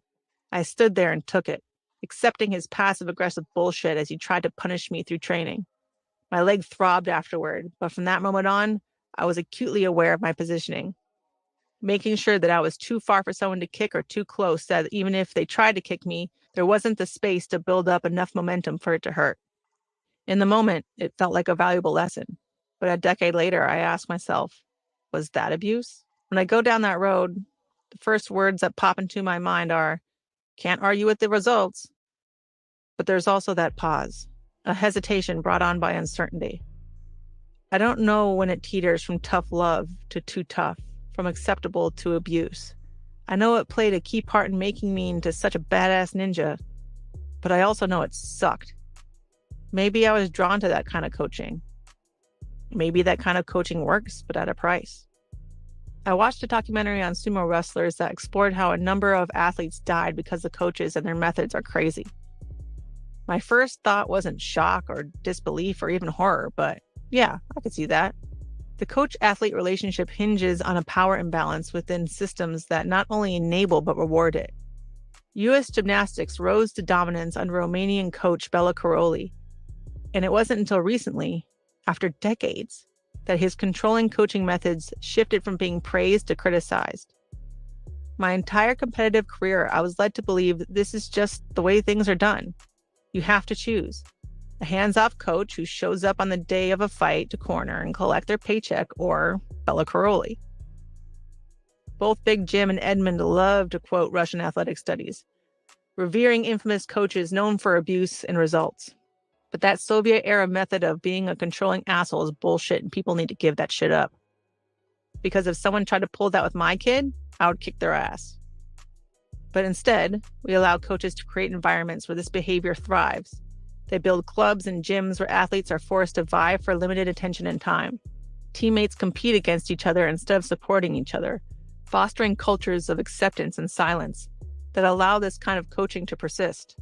In my lowest moments, I would look around the gym at people whom I considered my closest friends, people whom I would call to help me hide a body, hoping that for once someone might come to my defense. But no one would say anything. I still waver between, that was really fucked up, and, but it worked. Sometimes life is about reconciling how two things can be in conflict but still true. Of course, this reflection and analysis is only possible with years of experience and even more years of distance. When I first met Edmund, no one was even willing to give an aspiring female MMA fighter a second look, let alone train me. I was appreciative to have finally found a decent coach. GFC took me in when I was a nobody. I'll never forget it. Putting all of the bullshit aside, Edmund and I were a perfect fit as a fighter and a coach. Everything he had is what I needed. Everything he didn't have, I was already a master of. Running a small gym in the valley with mostly Armenian fighters, Edmund wasn't necessarily the greatest, most in-demand boxing trainer on the planet. But his style of striking worked for me. When it came to grappling and transitions, I could put everything together myself. But I did have a really upright posture as a judoka. I don't change levels like a wrestler. My knees are bad, so I can't really throw kicks or move backward. What I needed was amateur boxing, where you focus on distance, precision, not getting hit, and to learn knees and elbows. With Edmund's Muay Thai background, he taught me how to incorporate them in the judo/amateur boxing / knee and elbow incorporating hybrid style I was trying to create. As time went on and my status within the sport grew, so did my training circle. I worked with Henner and Hero and Gracie to learn their system because Gracie Jiu-Jitsu is at the foundation of almost everyone in MMA's grappling.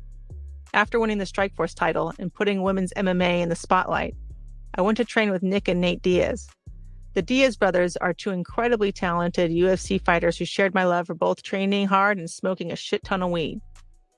Their place in Stockton, a 5-hour drive north of LA, could not have been any more different from Edmund's. The Diaz method is the furthest thing from Eastern European-inspired coaching. Every morning, we'd wake up, smoke a bowl, and just hang around the house until Nick would randomly say, "Okay, I'm going to go train now." Off we'd go.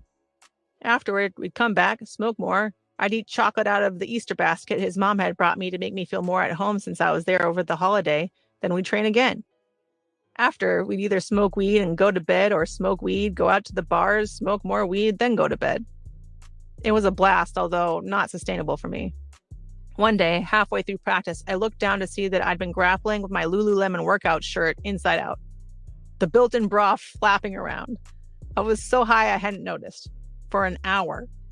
Even when I came down, both figuratively from the massive amount of marijuana consumed and literally back home to LA, the trip was a transformative experience. The Diaz brothers were known for striking, and while there, I was working with their boxing coach, Richard Perez. I was given the opportunity to have more freedom and creativity in my striking style, to tie the end of every combination to the beginning of the next to create a never-ending flow of strikes. I returned to the gym, excited about expanding my skills. I had struggled with combinations where you string together a series of punches. I could manage a sequence of 3, maybe 4, but after I got back from Stockton, it was like I could punch with power and balance with every step I took. I didn't need anyone to call the combinations for me. I was finally flowing. Bam, bam, bam, bam, bam, bam, bam, bam, bam, bam, bam, bam, bam, bam, and so on. Edmund did not share my enthusiasm. I needed to be perfect, and Edmund demanded perfection. That's part of why we were such a great fit, even if we spent far too much time arguing and debating the right way to achieve that. "This is sloppy," he said, holding mitts for me shortly after I got back. "This is gonna have to go. Not good. Fucking awful. No matter what I did, it wasn't good enough." "Fine," I said, exasperated, and aware that perhaps 2 weeks fueled by weed and chocolate, I wasn't in my peak physical condition. "Fine to me then. That's your job." It was clear he was insecure that I had been training somewhere else. It would only get worse. Anytime I trained with anyone else or anywhere else, he would tell me I was regressing. Whatever I thought I had improved, Edmund told me was shit, and that now we had to work harder than ever before. But it was that relentless quest for perfection that pushed me. He was demanding in the ways that a trainer needs to be. He would see the tiniest details. Areas where I was not the absolute best were dissected and debated. When you're trying to learn from wins, like I was, instead of losses, you need that attention to detail. While I loved training with the Diaz brothers, I couldn't go out there in the cage and bang it out like they could. I didn't have the hardware for it. No one could get down to the tiniest details and speak my language to me and understand those striking nuances the way Edmund could. Our relationship wasn't perfect, but as my ever-climbing undefeated streak could attest, the outcomes were. I found I was reciting my mother's momisms to myself. If it ain't broke, don't fix it. If it works, then it's right. Dance with the one that brung you. By the time I fought Holly Holm, there wasn't a gym out there that didn't want me. Although it was never spoken, Edmund's insecurity had started to fester. His value became attached to me. He became anxious about me not paying attention to him, so he created conflict. That way I had to focus on him. But I never even thought about change. Even though having Edmund as my coach was draining and exhausting and a lot of bullshit, things were working. And how the hell would I even have time to change camps? From the day I signed with the UFC, there was never a moment where I was able to sit down and address what I personally needed to work on next as a fighter. A year after my Strikeforce win and 5 months after Dana told me he was adding women to the UFC, I stepped into the octagon and defeated Liz Carmouche by armbar at 4 minutes and 49 seconds into my, and women's, debut in the UFC. Dislocating my jaw again in the process. Thanks, little Jimmy. Claiming the title just before the end of the first round. Not only was the fight exciting, but as importantly, in a sport that's also a business, my fight sold. Dana was happy. My agent was ecstatic. Everyone around me was thrilled at what I had achieved. Everyone, it seemed, except for Edmund. That night after my win in front of 15,000 people at the Honda Center in Anaheim, I went back to the hotel and slipped away from the chaos to my then-boyfriend's room. I was exhausted post-fight with my mouth all cut up from Carmouche's crossface nearly imploding my skull. I laid down on the bed and fell asleep. An hour later, I walked back into my room. Edmund was waiting in the living room of my suite. Marina was sleeping on the couch. "Where were you?" he shouted. I was confused. "We didn't know where you were." He was pissed. "You don't go and don't tell anyone where you are. It's dangerous. You leave your best friend. Marina was worried for you." Marina, who was staying in my room with me, groggily shook her head behind him, raising her eyebrows as if to say, "Don't bring me into this. I'm fine." "We couldn't find you. We thought that you died," Edmund said. "You thought that I died?" I asked, incredulous. I couldn't help but laugh. "How can you disappear without telling us?" Edmund wasn't backing down. "Something could have happened to you. All these people. It's not safe." I just won the fucking UFC championship, I said. Now I'm arguing with you about safety. I can obviously keep myself safe. I can fucking beat people up. After 6 weeks of preparation, I had been looking forward to letting my guard down, to step outside fight mode and catch my breath. But now, arguing with Edmund, he was keeping me on reactive defense mode. Why, on the biggest night of my career, was he raining on my parade with this bullshit? There's a lot of emotions after a fight, I rationalized. I'll deal with it later when things calm down a bit. In the narrated version of my life, it's at this point that the Morgan Freeman voice would read, but things would not be calming down. For almost half a decade, I was going from fight to fight. I would walk out of a win and be told, you've got to fight again. I never had time to work on myself, to recover. The only thing I had time to spend on learning was how to fight the person I was fighting next. It's the kind of thing you can't understand unless you've lived it. I was constantly bruised, banged up and sore, always completely mentally and physically exhausted. Arguing with Edmund was a contributing factor, and it felt like maybe it was designed as a feature, not a bug. But I was too depleted to even think about wading into the logistical and perceptual clusterfuck that changing camps would bring. The issue with Edmund was, when it was good, it was great. It just so happened that the times that it wasn't good seemed to come at the worst possible moment. If we were at a point where it would be convenient for me to jump ship, everything was fantastic. Rhonda, let's go out, Edmund would say. Let's get you hookah. We'll throw you a party and have a barbecue. He and his team of coaches would take me to the Russian spa with the steam rooms where they hit you with branches. If you haven't experienced that, it's way more relaxing and less weird than it sounds. They'd get all my favorite foods like borscht and watermelon with feta cheese. We'd drink Russian beer. They would peel me the little fish jerky I love so much. They knew all the little things that would make me happy. Once we were in training camp, when it would take the end of the fucking world to change camps, everything would shift. 2 weeks before a fight, it was arguing nonstop about nothing. He'd be picking a fight with me sometimes, even in the days leading up to a match. I'd be up until after midnight trying to defend and explain myself. Every coach I ever had was kind of an asshole. I had come to accept that. They weren't supposed to be your friends.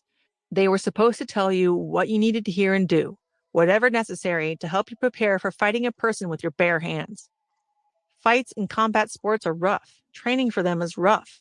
But the further I got away from competing, the more I've started to see just how terrible of a standard that is, and how so much of what we find acceptable in the name of coaching is unacceptable. The more successful I became, the more controlling Edmund became. Signing with the UFC not only took my career to the next level, but also Edmund's demands. He wanted to know where I was and what I was doing at all times. He said this was about my well-being as a fighter. He started to FaceTime me randomly. I pushed back, saying it was an invasion of my privacy, but instead of resolving that issue, it just led to us constantly arguing about it. It was, he assured me, so he wouldn't worry. I reluctantly offered a compromise that if I was busy, I would answer the phone and say, I'm busy, I'll call you later. His rationale seemed rational at the time, but in retrospect, it was over the line. It was a line he was constantly testing, and I was constantly on the defensive trying to push him back. I could see his insecurity. He worried about someone getting in my ear, convincing me I could do better, that I didn't need him. To prevent that, he did everything possible to monopolize my time. Soon, every training session was to be followed by getting a meal. I had learned there was a lower probability of him starting an argument about nothing if we already had plans to go somewhere together after practice. Plus, I would tell myself I had to eat anyway. I'm spending too much energy arguing with my coach, I thought, realizing the constant bickering was more draining than the workouts themselves.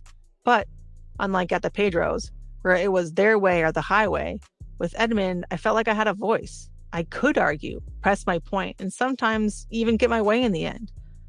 When you have come up through a dysfunctional system, you don't realize less dysfunctional is still dysfunctional. Driving to practice each morning in my beat-up Honda Accord, I try to think of ways to diffuse arguments. I never knew what would start when, but I knew once Edmund got going, it would never end. Whatever I said to defend myself would lead to another perceived offense, then another. The stress of setting him off put me on edge constantly. I was dodging punches in the ring and Edmund's emotional landmines outside of it. I thought back to my days with Big Jim and my carefully crafted replies to avoid his wrath. how the way to win the Pedros over had been based on how much you kissed their ass more than how well you did. I found myself adopting that approach with Edmund. If I could constantly butter him up and make sure that he was in a great mood, I could probably avoid an argument.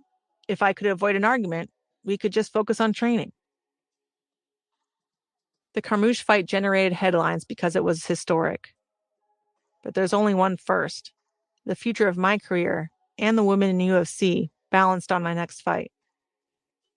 The morning after going one round with Liz Carmouche and a round with Edmund, Dana mentioned tying my next fight to the upcoming season of The Ultimate Fighter. TUF, or TUF, is a reality competition where participants, coached by current UFC fighters, compete for a shot at a UFC contract. After the series finale airs, the two coaches fight each other. This was the first time the show would have female contenders. It would play, Dana explained, a major role in shaping the future of the UFC women's division. Of course, I told Dana, anything. I had meant what I said that night at Mr. Chow. Last minute, Miesha Tate was swapped in for an injured Kat Zingano as my opposing coach. A change of plans, the producers decided to spring on me by sending a smirking Miesha through the door as cameras rolled. From the moment I arrived on set, it was clear the producers were on a mission to create drama beyond the competitive tension between the UFC hopefuls. The responsibility of my team's career futures weighed on me. The unscripted programming, let's start some shit antics of the production crew and their delight in Miesha's willingness to indulge them grated on me. But it was the ongoing tension with Edmund that pushed me toward the brink. I try to look back to the good times between Edmund and me, but there was no extended time where everything was going well. While I worked to hide our conflicts from the world, it wasn't like the rest of the team was unaware. That night, after Miesha and I had selected 4 women and 4 men, I thought it would be a nice gesture to take my coaches to dinner at Morton's Steakhouse. First, we need to talk, Edmund said, after the camera crew had packed up for the night. He called together the entire coaching staff I had assembled. Marina, Manny, MMA fighter Andy Darmingian from GSC, and former World Wrestling Champion Leo Frinku. Edmund didn't like my attitude or my tone, or I can't remember the grievance because it was never actually about the interpreted slight. For almost an hour, he ripped into me. He told me how I knew nothing, that I was nothing. He threatened to leave. I kept apologizing even though I didn't know what for. Everyone else stood there in awkward silence. That night, I got back to my room and collapsed on the bed. What a fucking nightmare. My phone buzzed on a nightstand. It was a text from Leo, who had been my strength and conditioning coach since my amateur career. I can't stand here and watch you take this verbal abuse, he wrote. I can't be part of this anymore. I typed out my reply, then why don't you fucking say something? Why are you sitting there silent while I'm getting my ass chewed out?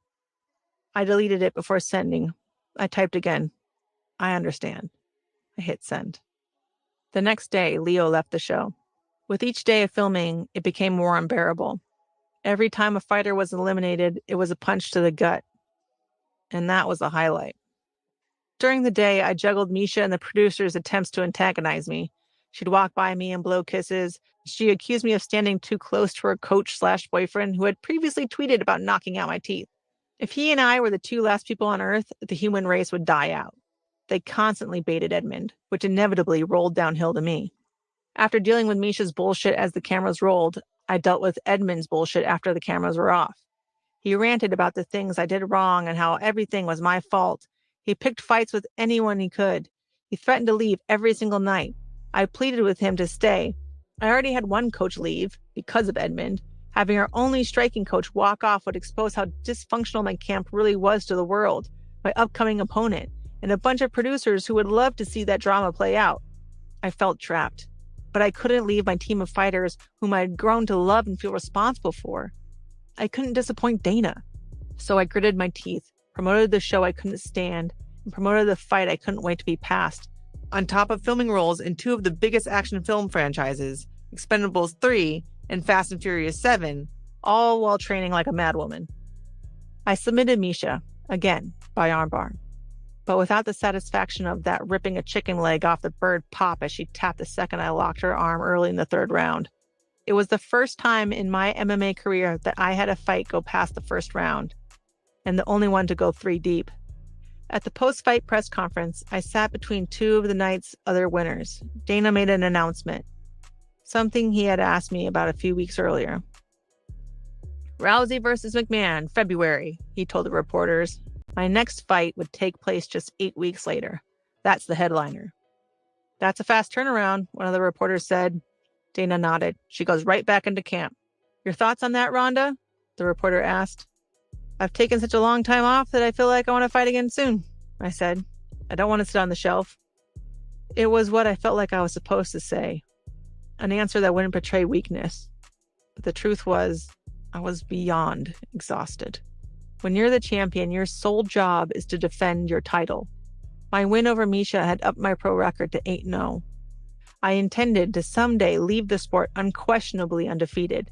And when that day came, I didn't want to walk away like undefeated boxer Floyd Mayweather, who spent a lot of time talking about how great he was, but was defined by only picking opponents at their weakest during the legacy-making years of his career.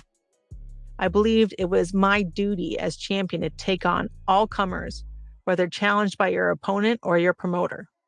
When I think of a true championship reign, it calls to mind this documentary I watched on polar bears. It talked about how a male polar bear will find a female and guard her for the entire breeding season. In the footage, at the beginning of the season, he is shown fresh, strong, white as snow. Then it cut to the end of the season. The male was now stained red and brown from fresh and old blood, both of his own and that of his many challengers. He is skinny, bleeding, limping, but still the champion. There's no taking time off to recover from the last fight. The champion defends, meaning you wait to be challenged. The challengers don't wait for you. The contender's luxury is to come in fresh, to pick and choose the best times to fight while the champ is worn and bloody. As the first and only champion in my division since its UFC inception, the contender's luxury was an advantage I never had. A lot of people run from their limits. If you're the champion, you're supposed to be chasing your limits with a vengeance. I would spend my entire UFC career chasing those limits. I beat my next challenger, undefeated Olympic wrestling silver medalist Sarah McMahon, in just over a minute. 5 minutes later, in July, I was back in the cage delivering a blink-and-you-miss-it 16-second knockout to Alexis Davis. That next February, delayed because she got injured again, I topped that by submitting Kat Zingano in 14 seconds in our overdue title fight. At that point, I was such a lopsided favorite that I had to fight to sell my opponent in order to get people to buy in. I was dominating almost to my detriment. The feeling for a lot of fight fans was trending towards, Ronda's going to win in a couple seconds. I don't need to spend $60 to buy a fight that will fit in an Instagram clip. To sell the event, I had to find a way to handicap myself, to put myself at a disadvantage against a girl who did not otherwise stand a chance. I had to work to get people to think this could be the time she loses. I had to promote my opponent in a way that didn't portray weakness, and all the while, I had to hide the fact that if I got hit, I was probably fucked. Not even Dana knew that. After the Zingano fight, I went straight into my book tour, hitting 10 cities in 3 weeks. Somewhere along the way, I got a cold that I just couldn't shake. When I got home, I was coughing up blood. Mom dragged me to urgent care. I was too exhausted to protest. You have pneumonia, the doctor said, showing me the chest x-ray. I stared at it, my only thought being that nothing could impact my upcoming training camp ahead of my fight. I had already been scheduled to defend my title against Bethe Correia in her home country, the UFC Crazy Brazil. We were just over a month out from the Bethe Correia fight. It was Tuesday, the 3rd week of camp. Camp was, as finding camp always is, grueling. I felt drained, both physically and emotionally. My younger sister Julia had come to the gym with me. Despite always being surrounded by coaches and training partners, training camp could feel lonely. Having her was a diversion, but not a distraction. Plus, she was a buffer. Edmund was on his best behavior when she was around. As a fighter, all your focus has to be on beating your opponent. As I came up in MMA and had the resources to do so, I outsourced everything that distracted me from that singular focus. Meals, I got a nutritionist to handle. I booked a hotel room near the gym during the week where I could nap between practices and avoid driving the gauntlet of LA traffic. And when I stepped into the gym, I always deferred to Edmund, especially in camp. People refer to the pinnacle of greatness in your career as reaching the top of a mountain. What they rarely tell is how slippery of a slope it is, how easy it is to fall if you let your attention drift for just a moment. Even if you know you are the best in the world, you must be aware that someone is out there trying to take that away from you. You need to have someone who will be the person to tell you to get your ass up and train even when you don't feel like it, to do the drills you don't like doing, and then do them again.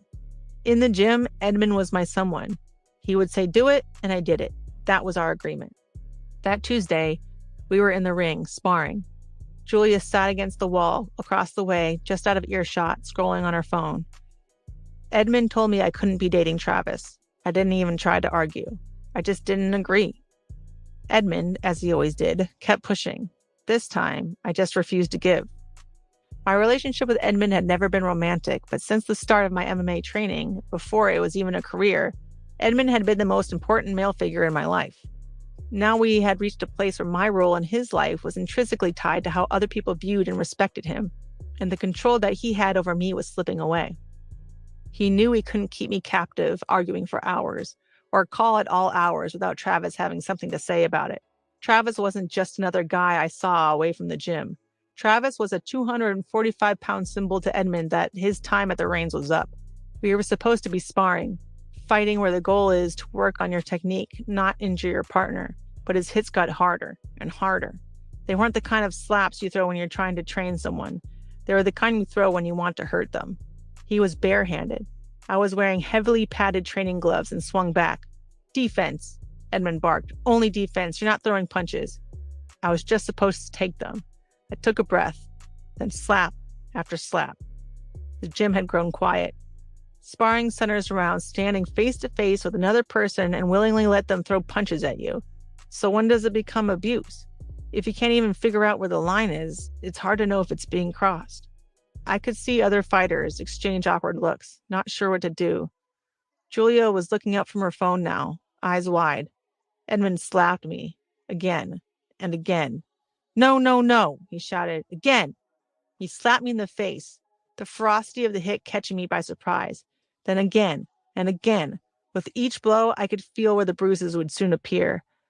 As I had been doing with Edmund since the day I first showed up at his gym, I stood there, knowing my resolve would outlast his. I watched as Julia's expression changed from shock to concern to sadness. But it was more than just sadness. It was helplessness. I knew if I had been the one watching her in the ring, I would have jumped through the ropes and pounded him until somebody pulled me off. Everyone else in the gym, even the men that I called my teammates, looked on. No one said anything. They didn't know where the line was either. Training ended, but the relentless tirade didn't. Edmund followed me into the locker room.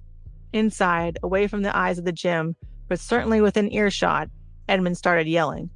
I wasn't supposed to be dating Travis. He just left his fucking wife. What, 2 days ago? They were still married. Did I realize how bad that looked for me? Travis was treating me like a rebound. He was disrespecting everyone in the gym. I wasn't focused. I wasn't training hard enough. Was I listening? I wasn't leaving there until we got this resolved. That is how I found myself, sitting on the floor of the Glendale Fight Club locker room, 6 hours into what was supposed to be a 2-hour practice. I was beyond drained. I was empty. I couldn't take it anymore. This is fucking out of hand, I finally said, rising to my feet. I understand you're trying to watch out for me, but you're not my parent. I am not your child. I am a grown woman. Now get the fuck out of my way. There are moments in life where you make decisions understanding that, for better or worse, you will pass a point of no return. As I sat there crying on the GFC locker room floor, I broke. I was tired. I was sore. I was incapable of continuing like this. Changing camps was not an option. Finding a gym that's a right fit takes months, even in the best scenario. And even if you find one quickly, it takes time to find that rhythm and for you to get to a place where they know what you need. The one thing I did not have was time. I was already mid-training camp. I wasn't going to pull out of a fight on Dana, especially one that I asked for. I also didn't want to leave home or my family again. I had spent my whole life in places I didn't want to live for judo. I didn't want to get trapped in another Buffalo Grove, Illinois, or Methuen, Massachusetts. Not to mention a chaos move that dramatic would bring in its wake. I already had paparazzi camped outside the gym, my house, the dog park. Anywhere I went, those fuckers were lying in wait. Had I even attempted to look elsewhere, I'd never escaped the speculation of, there's something wrong with her camp. My opponents would see a crack, sense a weakness. Edmund knew all of this and took full advantage of it. But that wasn't what I viewed to be the biggest risk. Despite the fact that my face was plastered everywhere in the mainstream, within the fight world, my mystery was a big advantage. My fights were so brief that people didn't even have a chance to analyze what I was capable of. Very little video of me grappling or training existed, on purpose. There was so much more that I could do that people never saw in my fights. That's why I was able to drop Sarah McMahon with a liver shot, then turn around and knock out Alexis Davis with an overhand right. As a fighter, I didn't want anyone to know the extent of my abilities. Shopping different gym ran the risk of unraveling my mystery, or perhaps even worse, getting rocked in training and revealing my biggest secret of all. On my way home from Glendale, I made a call that I knew was the equivalent of pushing the red nuclear launch button. But there was nothing else I could think to do. I called my mom. I told her everything. I told her I needed to stage an intervention. My only experience participating in an intervention had been with my heroin-abusing ex-boyfriend who went on to steal my car and leave me with his dog to score drugs, so I certainly was not an expert. My mother was never a fan of Edmund. For the first 4 months that I trained at GSC, Edmund refused to even glance my way. I saw it as paying my dues. My mother saw it as disrespectful to me as an Olympic medalist. Edmund had admitted that he didn't see a value in training female fighters until he met me, and I viewed it as a culturally embedded Armenian norm that I needed to upend. My mom viewed it as sexist bullshit. We were likely both right. She thought Edmund was arrogant. The oversized mural in the gym, seemingly putting himself on the same level as Muhammad Ali, certainly didn't contradict that perception. My mom had never openly told me that I should change gyms, but she encouraged my training at other places with an enthusiasm that said as much. Beyond her disdain for Edmund, here's what you need to know about my mother. My mom is intense. As a competitor, she said that she would rip her opponent's heart out and eat it in front of the referee if that's what it took to win. She once grabbed an international judo referee by the tie and choked him unconscious on the mat because he made a sexist comment. Her advice to her children in going off to college was, if you're in a bar fight, grab the nearest stool and use it as a weapon. If my mother likes you, she likes you.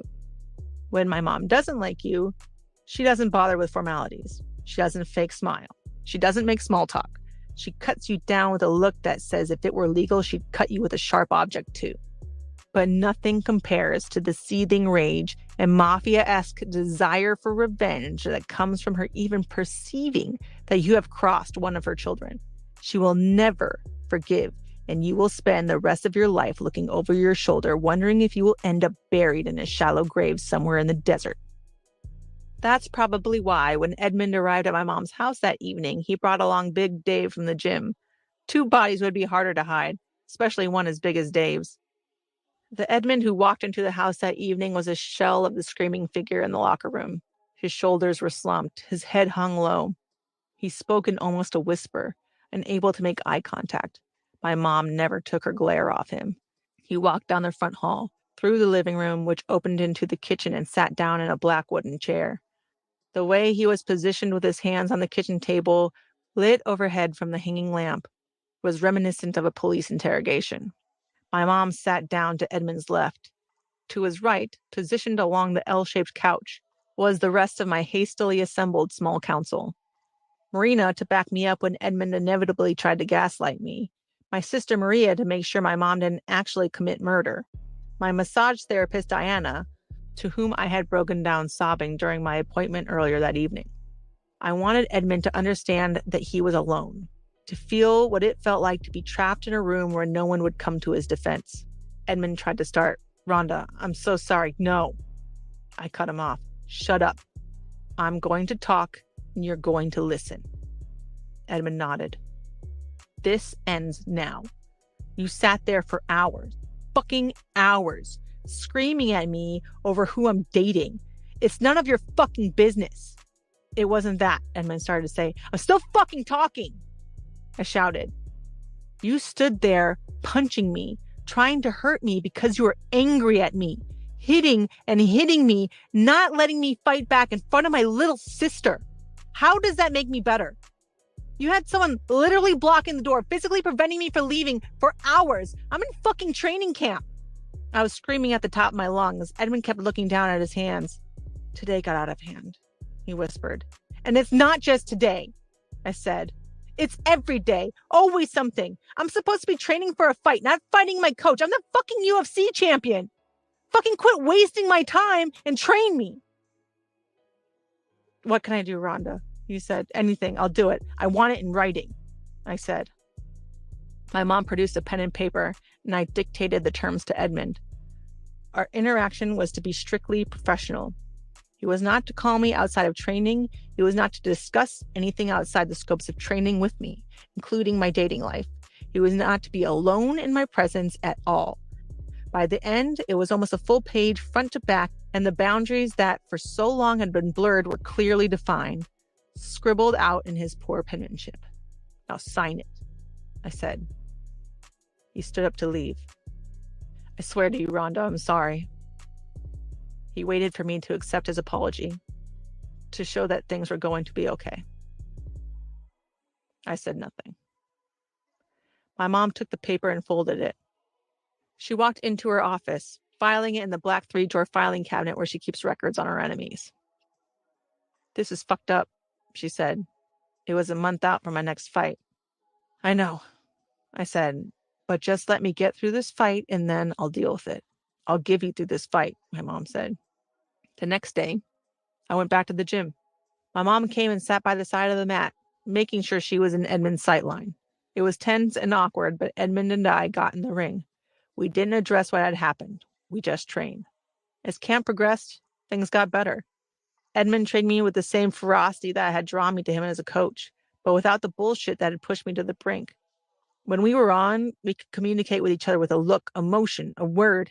It felt like we were making magic together, like we were one mind. This is what our fighter-coach relationship always should have been. He felt more like a dear friend than a feared dictator.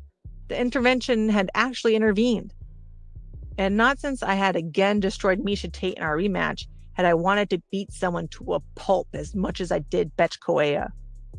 In the 2 years since The Ultimate Fighter, 2 of the women I had picked for my team had become 2 of my best friends. Shayna Baszler had been my first pick. Bottom heavy with shoulder-length jet black hair, Shayna had the look of a 14-year-old with the laugh of an old man. She moved like a grappler of a much different lineage than mine and could throw down like a brawler. She was technical on the ground and all hard on her feet. With unmistakable charisma about her, Shayna was the one person you'd be sure to notice and remember in a room full of bitches trying to act tough. Jessamine Duke had the frame of a supermodel laced with sinewy muscle and a strong Kentucky accent that gave Girl Next Door vibes. We bonded over our love of gaming and science fiction fantasy books. The 2 of them, along with Marina and me, lived together in an early 20th century 3-story house I rented just off the Venice boardwalk. Constantly together, fans had started calling us the 4 Horsewomen, a throwback to a legendary stable team in professional wrestling. We embraced the moniker in the Horseman's 4-finger hand sign. In Betch's second UFC fight, she beat Jessamine by unanimous decision. Afterward, she held up her 4 fingers, then pulled one down, sending a message that she was coming for us. Shayna was livid and demanded a fight with Betch. When the ref declared Betch the winner by TKO, she held up her 4 fingers, then dropped 2 as if to say, 2 down. I met up with Dana and demanded her next fight. Not only that, but I wanted to beat her in Brazil, make her suffer the embarrassment of her own people turning on her in her home country. It was a perfect fight for me to promote. Not only had she come for me, but her name was pronounced Betch, which made for such easy wordplay. That was the only thing that came easy. The weeks of juggling training camp with international promotion were grueling. Why do I keep doing this to myself? I'd ask myself during the thralls of fight camp, when I'd lie awake, heart pounding, envisioning every possible way the fight could go. While I was sitting on planes to, from, and around Brazil, doing an insane amount of press and promotion while my opponent was resting at home. Every time I woke up struggling to unlock my knee, every time I saw stars during training, why do I keep doing this to myself? When I touched down in Rio for fight week, I had to push all those thoughts aside. The only thing that mattered was stepping into the cage in top physical form, ready to fight. While my mind felt at times as if it was working against me, Approaching the final days in the lead up to the fight, my body had never felt better. There was an unforgettable sense of inhabiting the absolute greatest athletic form I could possibly achieve. I was faster, sharper, stronger, more explosive, more innovative, more anything than any fighter has ever been. On the mat, it was as if I could see every movement in slow motion when the rest of the world could only see it at normal speed. Even my weight cut was going well. The only thing keeping me from declaring pre-fight perfection was that I missed Travis. The fight hotel was tucked away on a small, relatively secluded stretch of beachfront. There was only one spot in my room that had enough service to FaceTime. So I sat in that spot with my arm in one position, talking for hours every night before the fight. It actually got to the point that my right shoulder was sore from holding the phone. I dubbed the ailment FaceTime arm and promised Travis I'd deliver a knockout with it. I was falling deeply in love. I was in the best shape ever. Edmund was on his best behavior. I felt ready to kill a bitch with my bare hands. It was as if this was what I was born to do. At the weigh-ins, Betch screamed in my face as I stood, unflinching, staring daggers, and, in my mind, promising her pain. The next night, keeping my word to Travis, I knocked her out in 34 seconds. Walking out of the HSBC arena, the same venue where 8 years prior I left the World Judo Championships with a silver medal instead of a gold like my mother, I was wrapped in the arms of my family, being cheered by a country that wasn't mine. I handed out high fives to fans with tears in their eyes. This is why I do this, I thought. My fight game was never tighter. More important, Edmund and I had turned a corner. I felt like I had dodged a bullet. What I didn't realize is that I had lit the fuse of a cannon. 5. I came back from Rio looking forward to the future. Despite being held in August, one of the worst times of year for audiences, and broadcasting in the US in the middle of the night, the fight sold more than any other pay-per-view that year, approaching 1 million buys and exceeding my previous numbers by 50%. It outperformed Conor McGregor versus Nate Diaz's July 4th weekend bout, held during the UFC's heavily publicized fight week, with a fraction of the promotion machine behind it. I was planning to request a break following the Correa fight. I didn't need forever. All I wanted was to not have to turn right around and go back into camp. When the UFC proposed that Holly Holm and I would face off after the new year, it meant that I would have a full 3 months between fights. For anyone else, that'd be a concerningly quick turnaround. But for me, it was the respite I desperately needed. My mom and all 3 of my sisters had come to Brazil for the fight. Afterward, we stayed and tried to play tourists. However, any effort to stay under the radar in Rio was a losing battle.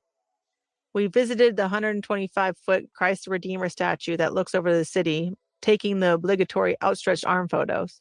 But our visit was cut short by my security team quickly ushering us onto the trolley down the mountain to quell the growing mob of hundreds of people that amassed once word of my being there spread. Attending a professional soccer game in Rio's Maracana Stadium, we were rushed from our seats to a private box because my presence was creating too much of a scene. We admired the wavy patterned sidewalks of Copacabana Beach and went in search of Brazil's best acai bowls, doing our best to ignore the paparazzi zipping in and out of traffic on scooters. If we run them over, it's their fault, the bodyguard Lewis said with a shrug. We were heading down to dinner at the hotel and had just turned the hall corner when there was a rustling and suddenly a blur of motion. Ronda! A small middle-aged woman from housekeeping screamed, popping out from behind a small potted tree. Jesus Christ! I shouted, throwing up my hands as if ready to fight, instinctively pushing my family behind me. My mom tensed, ready to throw down with me. Selfie? She asked sheepishly. I looked around the empty hallway. Okay, I said. Suddenly, 3 other hotel staff members spilled out from a tiny broom closet, holding out their phones. Selfie! Selfie! Selfie! After that, we stuck to ordering large amounts of room service and eating on the balcony overlooking the Atlantic to the sound of waves and the occasional shouts of fans gathered several stories below who had stationed themselves outside the lobby doors day and night. Despite it all, I enjoyed the leisure. I couldn't remember the last time I'd taken days off and not felt overwhelming guilt. Back home, after the fight, Edmund accepted the power shift between him and me as a condition of going forward. The same went when it came to respecting my relationship with Travis, whom Edmund and the guys at the gym really did love, but it was still slightly awkward. When we officially came out as a couple at the gym after coming back from Brazil, a couple of guys were critical. I hope you're ready to get your ass kicked, they told him. I'll show up and get my ass kicked by 50 of you every day just to look at her face for a minute, Trav said. I could tell he was staying in the gym after that just to keep an eye on me. Outside perception had become an obsession of Edmund's over time, though he wouldn't admit it. As Edmund saw it, our relationship had the makings of a PR disaster on the horizon. His concerns weren't unfounded. Days before I left for Rio, Travis's soon-to-be ex-wife accused him of domestic abuse, opting to try it out in the court of public opinion via Instagram. He had my support. Even his first ex-wife, with whom there was no love lost, came to his defense. If you want to end this now, I completely understand, Travis said. I won't hold it against you. The UFC had suspended him pending investigation. Travis was certain he would be vindicated, but the media, public opinion, and even people he had once considered friends turned on him, assuming the worst. He was giving me an out from the inevitable controversy this would bring, especially given the clickbait boost any headline with my name would bring. But now, a few weeks after my fight in Brazil, the final report showed there was no proof for the accusations. That same day, the UFC announced that the date for my next fight against Holly Holm was to be moved up by 6 weeks. It would be my 7th UFC title fight since I joined just over 2.5 years ago. But I was their goose that laid the golden eggs, and they couldn't stop pressuring me to produce more. Dana had called me just days earlier. Hey babe, I need your help. Somewhere around the time he became a billionaire, Dana picked up the Hollywood babe vernacular. Yes, is the answer, I said without even knowing the ask. I fucking love you, he said laughing. Lawler is out. Hurt his fucking hand or his thumb or some shit like that. Anyway, he's out, so the fight with Condit is postponed. I need you to fight Holly Holm in Melbourne in November. It's going to be the biggest fucking crowd in the history of the UFC. No one can fill it but you. While the media or movies or maybe the way it's typically done might lead you to believe those kinds of things are brokered through agents, Dana and I always had a direct line of communication. There was no buffer, and as I saw it, no way to say no. I had promised Dana to fight whenever, wherever. I meant that as if it were a blood oath. Knights of the Round Table, except for the one who slept with King Arthur's wife, level loyalty. But that was only part of it. I was pursuing perfection. And with every win, the expectations of what perfection meant became harder to achieve. It wasn't enough to be undefeated. It wasn't enough to deliver faster wins and faster turnarounds than anyone ever had before. It meant overcoming anything that could possibly go wrong. It meant proving I was capable of winning, even under the worst, most impossible circumstances. It wasn't just that I couldn't say no to Dana. It was that, to me, saying, no, I need to rest, was like saying, no, I can't do it. It would mean admitting to myself that I had a limit, and to be, and to believe you are, the best in the world. You just can't think like that.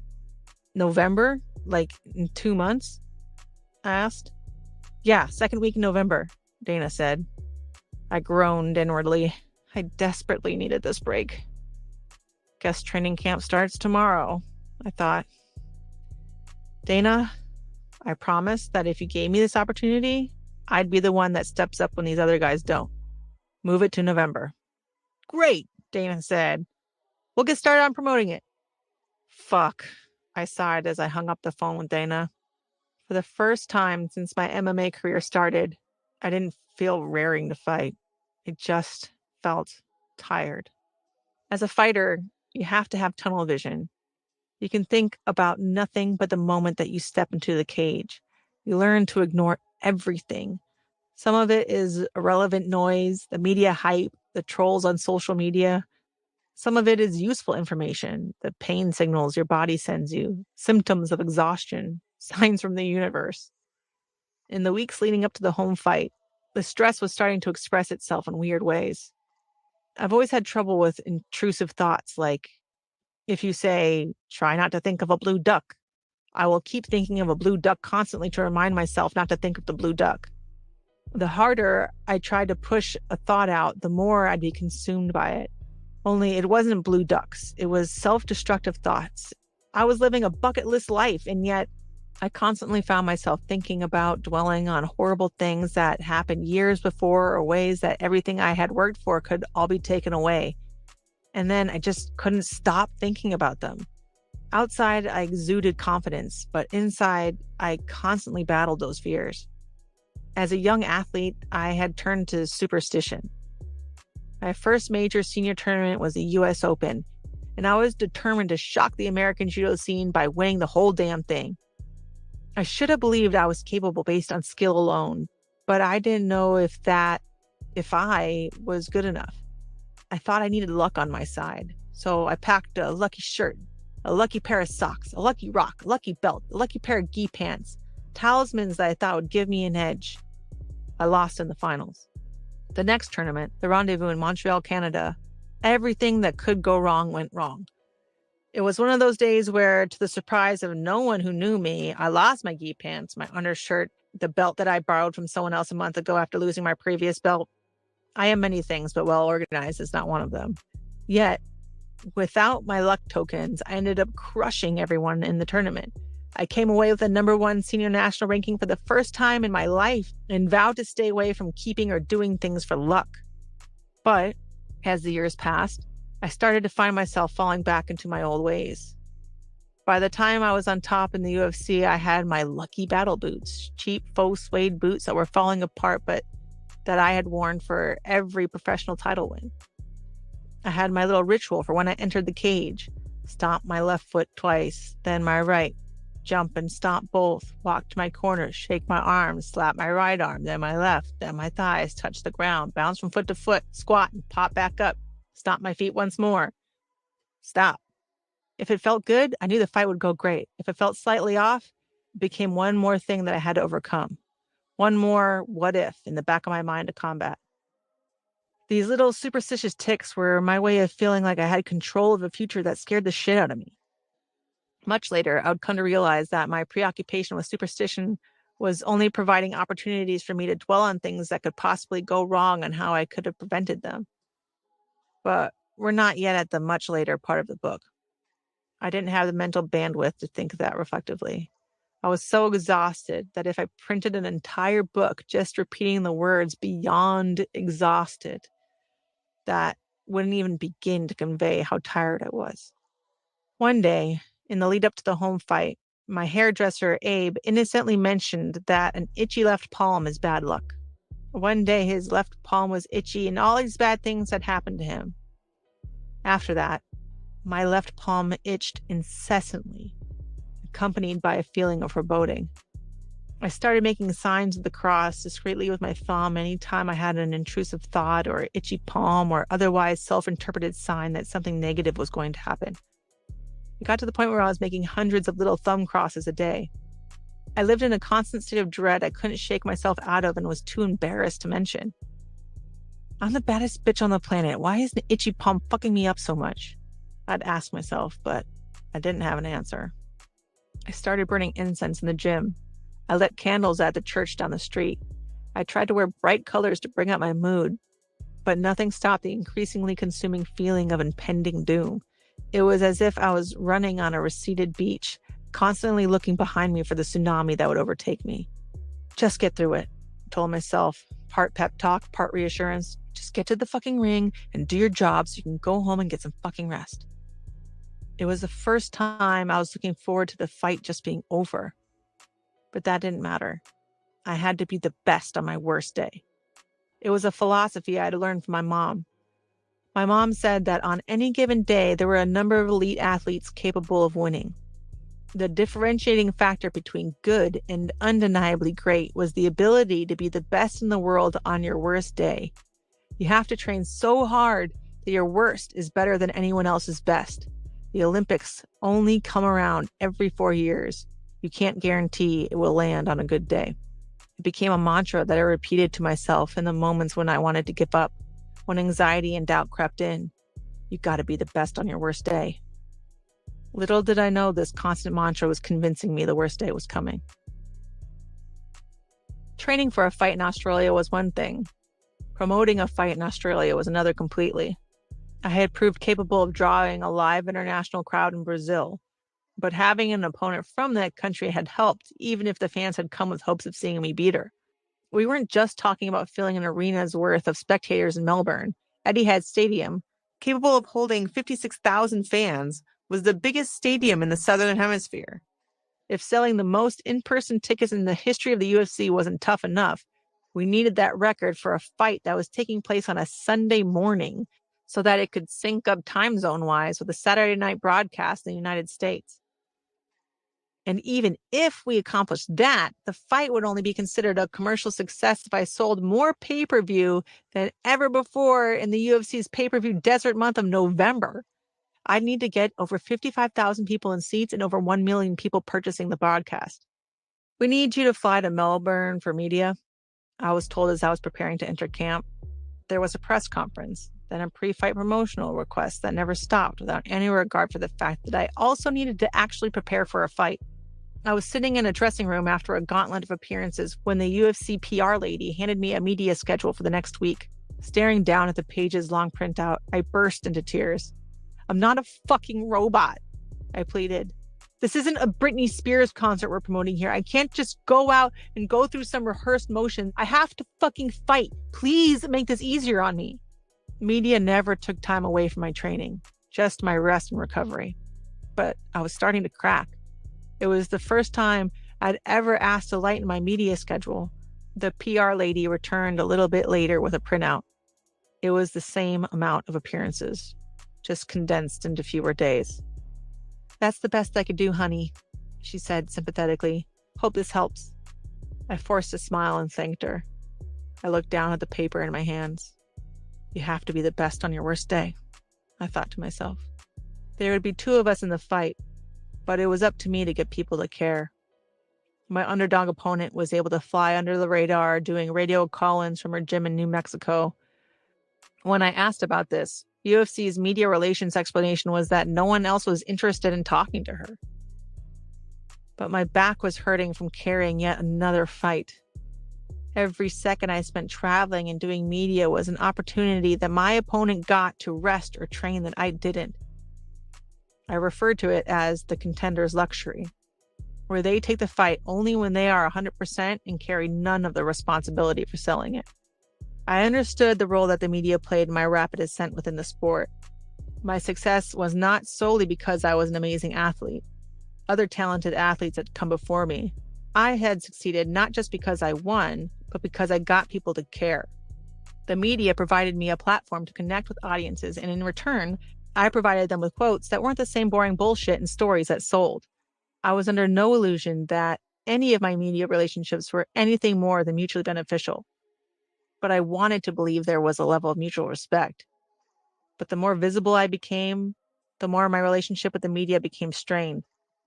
Because I had struggled with social anxiety, my mom put me in judo as a way to force me to interact and socialize with other kids. Now, instead of being forced to socialize with a couple of other kids, I was being forced to engage with the viewing, reading, scrolling public. Once the media was tired of telling my inspiring origin story, there was a noticeable shift. It felt like they saw me more as a headline than a human. For the first time since I'd come into the spotlight, I had something I wanted to keep out of it, my relationship with Travis. Did I think I had found the love of my life? Yes. Did I need to have it reported and analyzed all over the internet to drum up clicks? Fuck no. Dating is hard enough when you don't have people trying to sneakily snap pictures of you during your mom's birthday dinner at Benihana. As for my mom, things had been strained since Rio. Edmund and I might have decided that we could move forward, but my mom could not. Her dislike for Edmund had always been, at best, thinly veiled, but since I had asked her to intervene, it had become outright contempt. One day before the Correa fight, Edmund made the mistake of acknowledging her presence in the gym. "Hi, Anne Maria," he said. "How are you?" Her eyes narrowed. My mom is barely over 5 feet. But when she looks at you that way, it doesn't matter if you tower over her, you feel tiny. Though there was some poetic justice to Edmund being the focus of the same stare he'd weaponized for so long. "How the fuck do you think I am?" she asked. "I'm in your fucking gym and I fucking hate you. It's not very fucking well." True to her word, she had let me get through the Correa fight, but as soon as I stepped out of the cage post-win, it was open season discussing Edmund. She had tried to bring up the subject of changing coaches several times since then. I did what I had always done, which is deflect and avoid. I hadn't yet said the words out loud, but with my fight against Holly Holm on the horizon, I wasn't looking for a new coach. I was looking for a way out. I was 6-0 in the UFC, 12-0 in my professional MMA career, 15-0 if you counted my amateur fights. Holm was just 2-0 in the UFC, having made her debut just 6 months prior, but was 9-0 in her professional MMA career. After I beat Holly Holm, I'll have defeated everyone who is undefeated in the UFC, I thought to myself. I could walk away without a lingering doubt. When the timeline for the fight was moved up, forcing me right back into camp, I knew my mom would disapprove of my decision to stay with Edmund, but I felt I had no other choice. I'm not asking you to respect my decision just to accept it, I said. Knowing I couldn't avoid her forever, I had stopped by her house to see if she wanted to get coffee. We hadn't made it out the front door. I think he's a terrible person and a terrible coach, Mom said. I'll never accept that. You don't have to like him, I said. Good, because we are way past that point. This is my career, I tried to explain. I don't go to your office and tell you how to run your company. I respect that you know what you're doing. That's all I'm asking from you. This is my career, my decision. What's a stupid fucking decision? She said. I thought we had left it as that as I entered into a compressed training camp. The difference between training camp and training is best described as the difference between preparation and practice. Training is about staying in shape and developing your skills. Camp is when you shift your focus towards putting those skills into action. It's about preparing yourself to be at your absolute peak at the absolute right moment to face a single person who will occupy every waking moment of your thoughts until they are standing across the cage from you. Training camp is different for every fight. While I started training for my next opponent the minute I found out who it would be, my official camp started 6 weeks out from a fight. We structured it as a countdown to the cage. The first week at Elevation was for bulking up muscle and getting ready for the most grueling weeks of my life.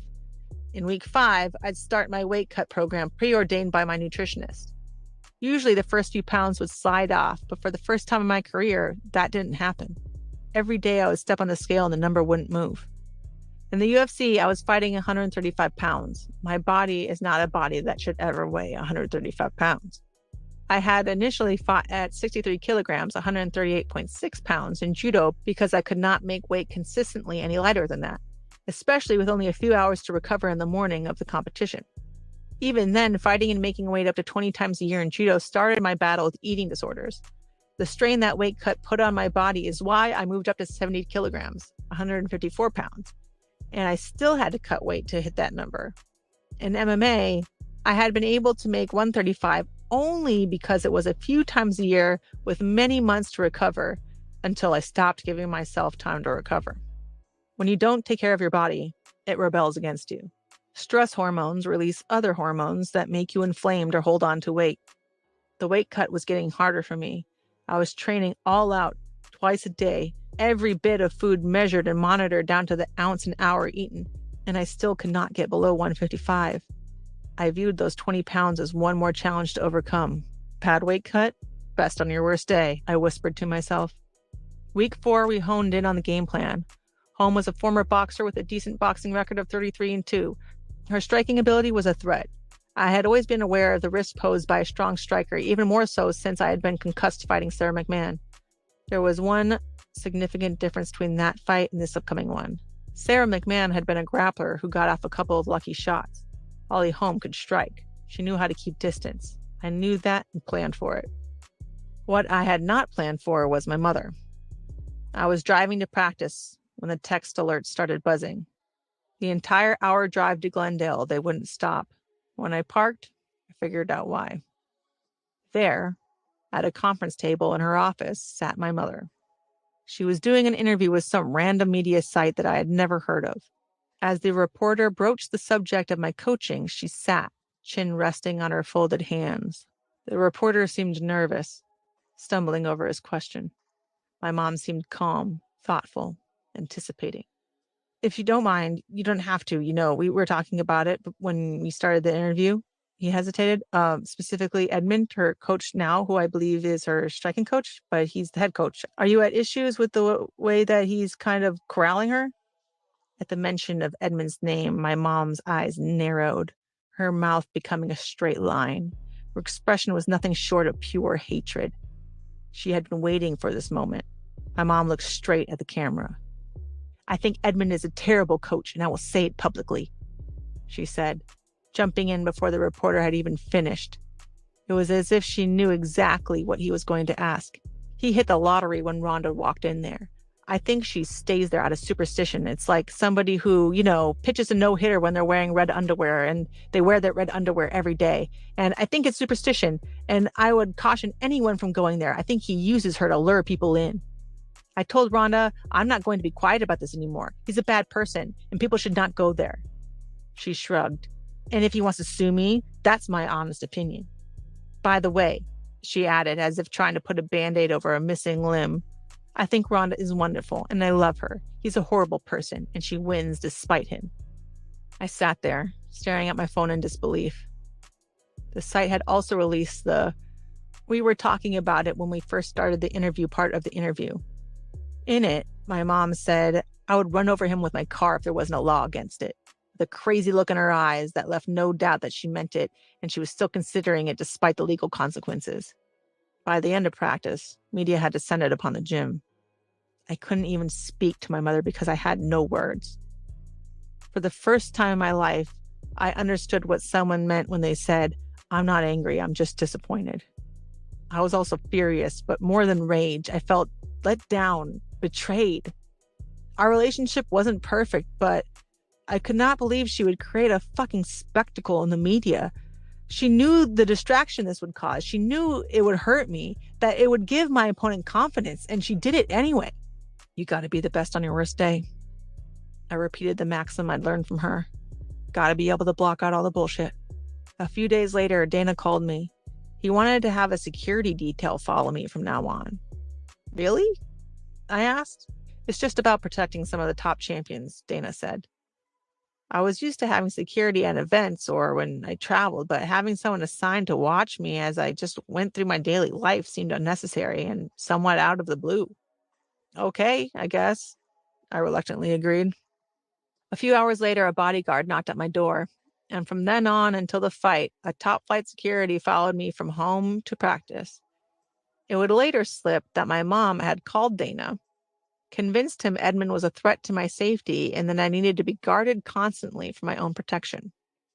As week 3 of training camp rolled around, I realized that in all the media I was doing, I wasn't just trying to sell other people on the fight, I was trying to sell myself. During breaks in training, sitting against the wall of the gym, or at home sprawled out on my couch in the evenings, I would catch my mind drifting, daydreaming of a life after fighting. Then I would pull my focus in, telling myself the same thing I had told myself just a few months before. Just get through this fight, then you can rest. Having made myself that same promise for several training camps in a row, even I wasn't sure I believed me this time. I had been going nonstop for 5 years, and I just felt so tired. My left palm would itch, and I'd make a cross with my thumb. You gotta be the best on your worst day. I kept repeating, but this time I added something. Can't stop just because you're tired. My mom called me and told me she wasn't going to come to Australia for the home fight. When I started out in MMA, she had told me it was the stupidest fucking idea she had ever heard. But she had attended every single one of the amateur fights and all but one of my professional fights. It was in a random casino next to the airport in Calgary in Canada. The night before fights, after I had weighed in, she would come to my room and lie next to me in bed and tell me all the reasons why I was going to beat the other girl. That I had trained harder, that I wanted it more, that I had sacrificed so much, that this bitch doesn't deserve to even breathe the same air as me, let alone be in the cage against me. The night before a fight, my opponent was my mother's mortal enemy. She would run her fingers through my hair as I lay there, drifting off to sleep, my stomach full and pre-fight nerves gone. You got this, Bean, she would tell me before leaving my room for the night, kissing me on the cheek on our way out. I don't understand what control it is that he has over you, but I can't support your decision to stay with him as your coach, she said. What about supporting me? I wanted to say, but I was too tired to argue. So I just said, okay, you got to be the best on your worst day, I repeated. Can't just win when your mom is there. It was 2 weeks out from the home fight and 5 days before I was set to fly to Melbourne. I had just got home from 2-a-day training. Training camp serves to push you physically and mentally to the brink, to a point where you think you can't go on, only for you to find out that you can. All I wanted was to eat dinner and go to bed. I was starving.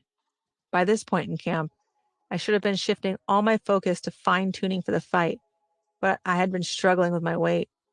I wanted to weigh myself before I ate, but the scale was in my car.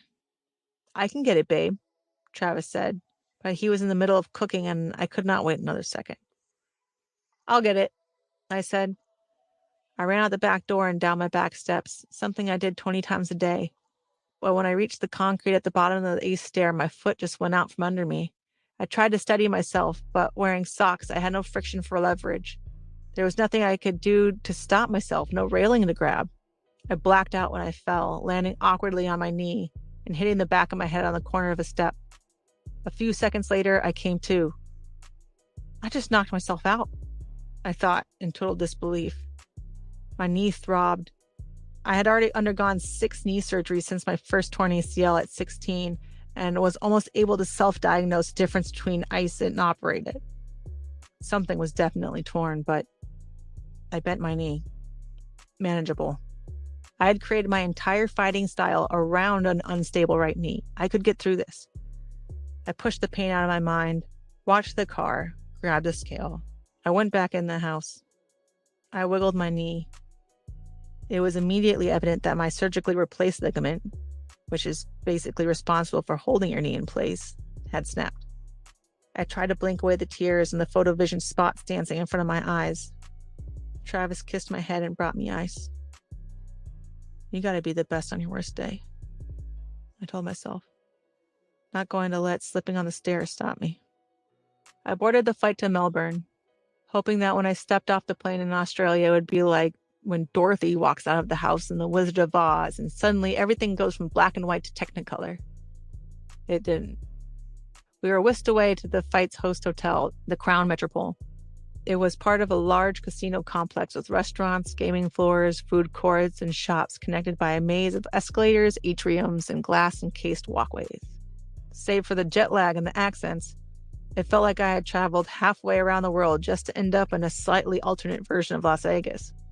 My room was a standard, globally nondescript modern design, white with dark accent walls and a muted palette of gray furniture atop almost pumpkin orange wall-to-wall carpet.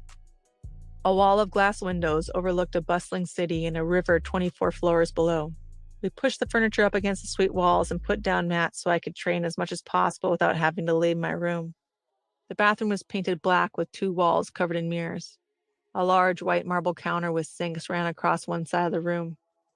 Against the other wall was a large white bathtub. Typically, as part of my weight cut, I would do 2 or 3 30-minute sessions in a hot tub to sweat off the final pounds. The night before weigh-ins, I sat in the tub for 2 hours straight, submerged in hot water while trying to force my body to sweat out fluids that I hadn't been drinking. I was so dehydrated that I could feel the pain in my kidneys as I pushed them to the limit. To account for being able to broadcast at a reasonable hour to a U.S. audience, the time between weigh-in to fight was going to be my shortest yet. Best on your worst day, I reminded myself. Can't just be one good weigh-in better. Can't just be a few hours of recovery better. Fight weigh-ins are a public event in front of a live crowd. They are also the last time you will see your opponent before the referee says fight. You are feeling at your physical worst and weakest, yet you have to portray absolute strength and dominance. I stared at myself in the mirror that morning. My face was so sunken in it looked like I was making a fish face. "Can you make me look as full-faced as possible?" I asked the makeup artist. She looked at me like I had set her an impossible task.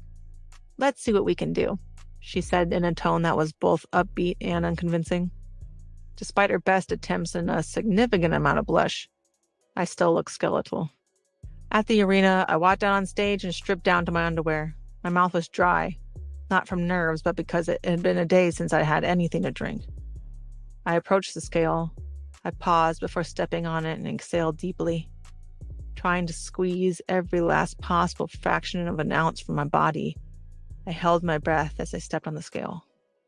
134 for the champion. Event announcer Joe Rogan's voice boomed around the arena. I stormed over to where Holly Holm stood for the obligatory pre-fight face-off pose. I walked straight at her. Dana grabbed me, pulling me back slightly. I assumed the ready-to-throw punches position. She came toward me, but instead of setting up to pose, tried to force her fist between my outside arm and my face. She punched me in my sunken cheek. Dana jumped between us and we were pulled apart. Since the fight had been announced, I had been trying to sell it, trying to get people to care, while she had been doing the "aw shucks, I'm just a nice gal" routine, playing up that she was a preacher's daughter. She talked about how she had nothing but respect for me while letting me do all the heavy lifting, and now, here, in front of everyone, she tried to take a cheap shot. "That fake, sweet act, I see right through you," I said, pointing at her. "You're going to get it on Sunday." The crowd roared. I went backstage, chugged 2 bottles of water, and headed back to the hotel. My kidneys ached. Painful lumps caused by dehydration and lack of electrolytes formed on the roof of my mouth.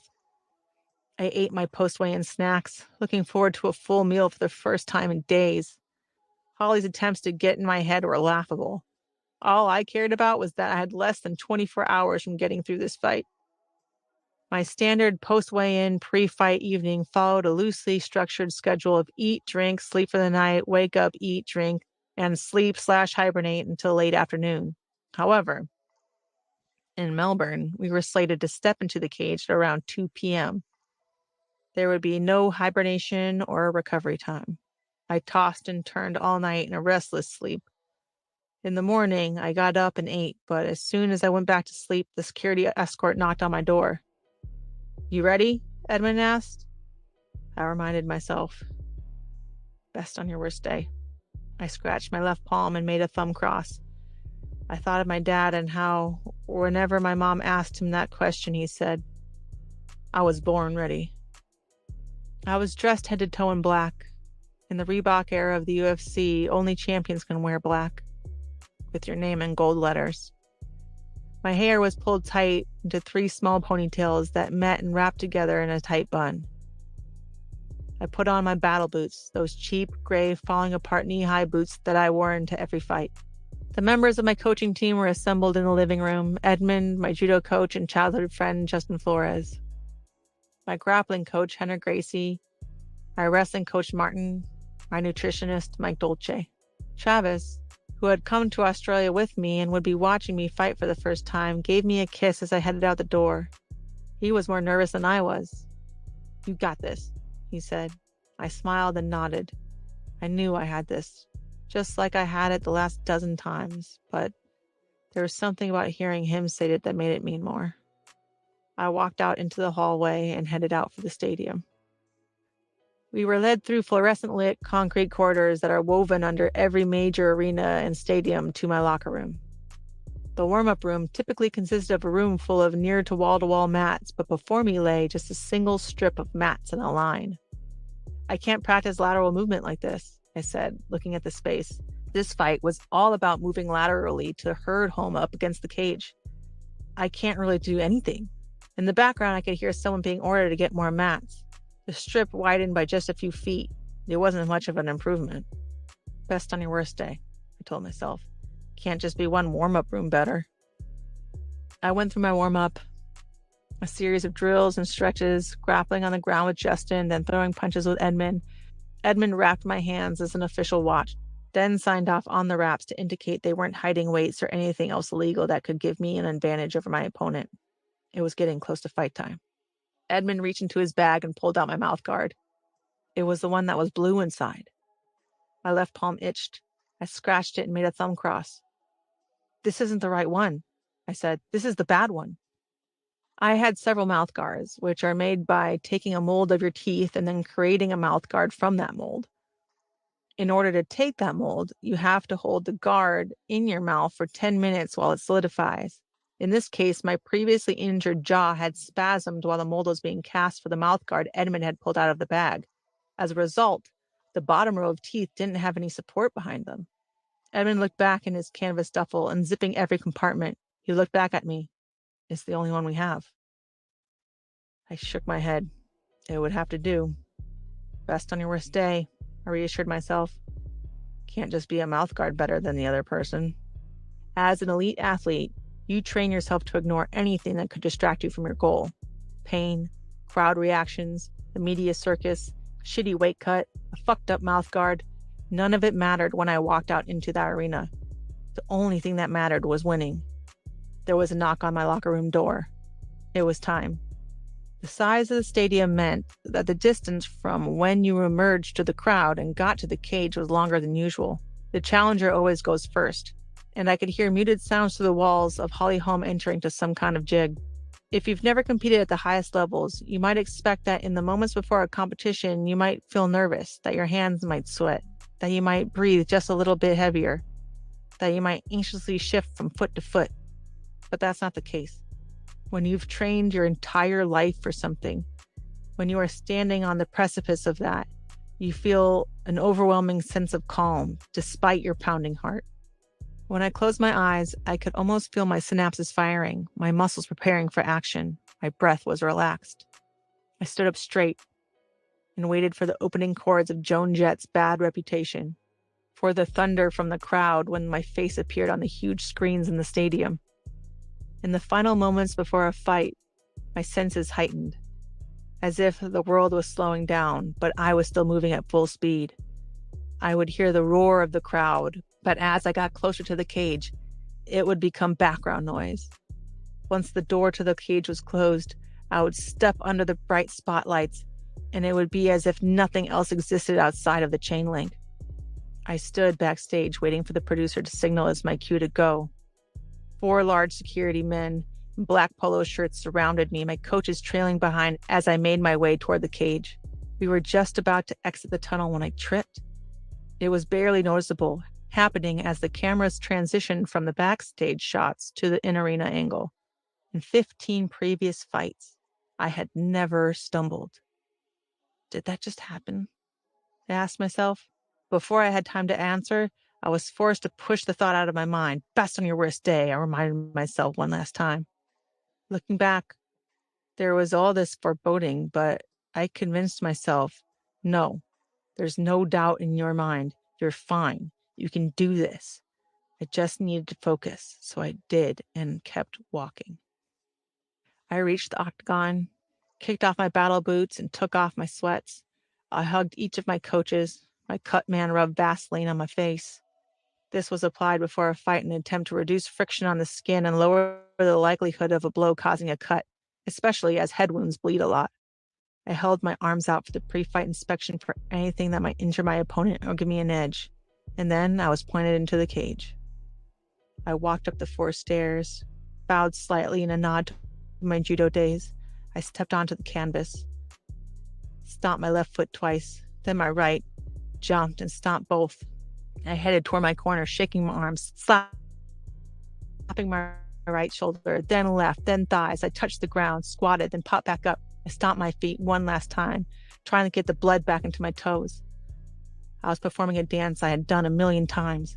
I bounced on the balls of my feet, staring across the cage at my opponent as she paced back and forth on her side. Legendary UFC in-ring announcer Bruce Buffer started in. "This is the main event," he said, dragging out each possible vowel as long as possible. Out of the blue corner, the challenger. Out of the red corner, the champion. Referee Herb Dean called us to the middle of the cage to start the fight. Holly Holm reached out her hand as if to touch gloves. Fuck that, I thought. Touching gloves before a fight is a sign of respect for your opponent. Holly had thrown away any respect I had for her when she punched me at weigh-in. Nothing grates me like performative sportsmanship. I've dropped my hands and walked back toward my corner. Ready? Ready? Fight! Herb clapped his hands. Let's get this over with, I thought. The first hit she connected knocked me out on my feet. I don't remember what it was. Probably just a jab, but it wasn't even that hard. Without the part of my mouth guard protecting the back of my teeth, all my teeth were knocked loose. My entire lip was cut open down to the muscle. I was barely able to think, barely able to see. The lights hurt my eyes. I couldn't judge the distance between us. I just told myself, "You're fine." I couldn't let her know I was hurt. The second she knew I was vulnerable and swarmed in, I wouldn't be able to stop her. I kept coming forward to hide that I was hurt, trying to give myself time to recover. My vision kept narrowing and tighter. Spots became borders that were slowly closing in. My own internal dialogue was fragmented. I only had a tenuous hold on consciousness. Don't let it show, I thought. Just keep coming forward or they'll know. Just make it to the bell. You'll recover. I can recount in detail every second of every previous fight. I can hardly remember anything from the home fight. People watching the fight will say that my game plan didn't make sense, that I didn't react and respond correctly. But from that first second that I got touched, I wasn't there. The information that my brain was so used to rapidly processing during a fight kept coming, but I couldn't process the data. There was a moment where I had her against the cage, but I didn't even try to take her down because I was trying so hard to get my bearings. I was trying to shake myself out of it. My brain had switched over from I to you, as if I was weirdly separated from myself and I wasn't cognitively present. Like my body was just reacting to the situation while my brain was trying to get back to the steering wheel. At another point in the first round, she was trying to take me down to the mat. My body was fighting it, but I was thinking, oh, that would be good if I sat down. I need to rest. I need to get my bearings again. At the very least, I'd finally know how far away she was. I wasn't sure if it had only been seconds or if the round was almost over. For a split second, I saw an opening. Oh, I can get an armbar from here, I thought. But there was no sense of urgency. It was like I saw the armbar, but was too busy lying on my back, watching it pass me by like a cloud to act on it. At some point, for only the second time in my career, the first round ended. My mouth was filled with blood. I walked to my corner, biting my lip like you would if you had a piece of chapped skin, but it was a chunk of flesh that I bit off and spit out like it was nothing. Then I bit off another chunk, ripping my teeth into my own lip like you would an apple. I can still feel where the inside of my lip is missing today. It didn't faze me. I wasn't there. I went to my stool and sat down. Edmund stood in front of me. He was talking, but it was as if I was hearing him from underwater. I couldn't make out any of his words. I couldn't take in the information. I focused on the only thing that made sense in that moment, hiding that I was hurt. I had 1 minute to recover. I just needed to shake it off. I sat there, nodded, and went back out for the second round. And then I don't remember anything.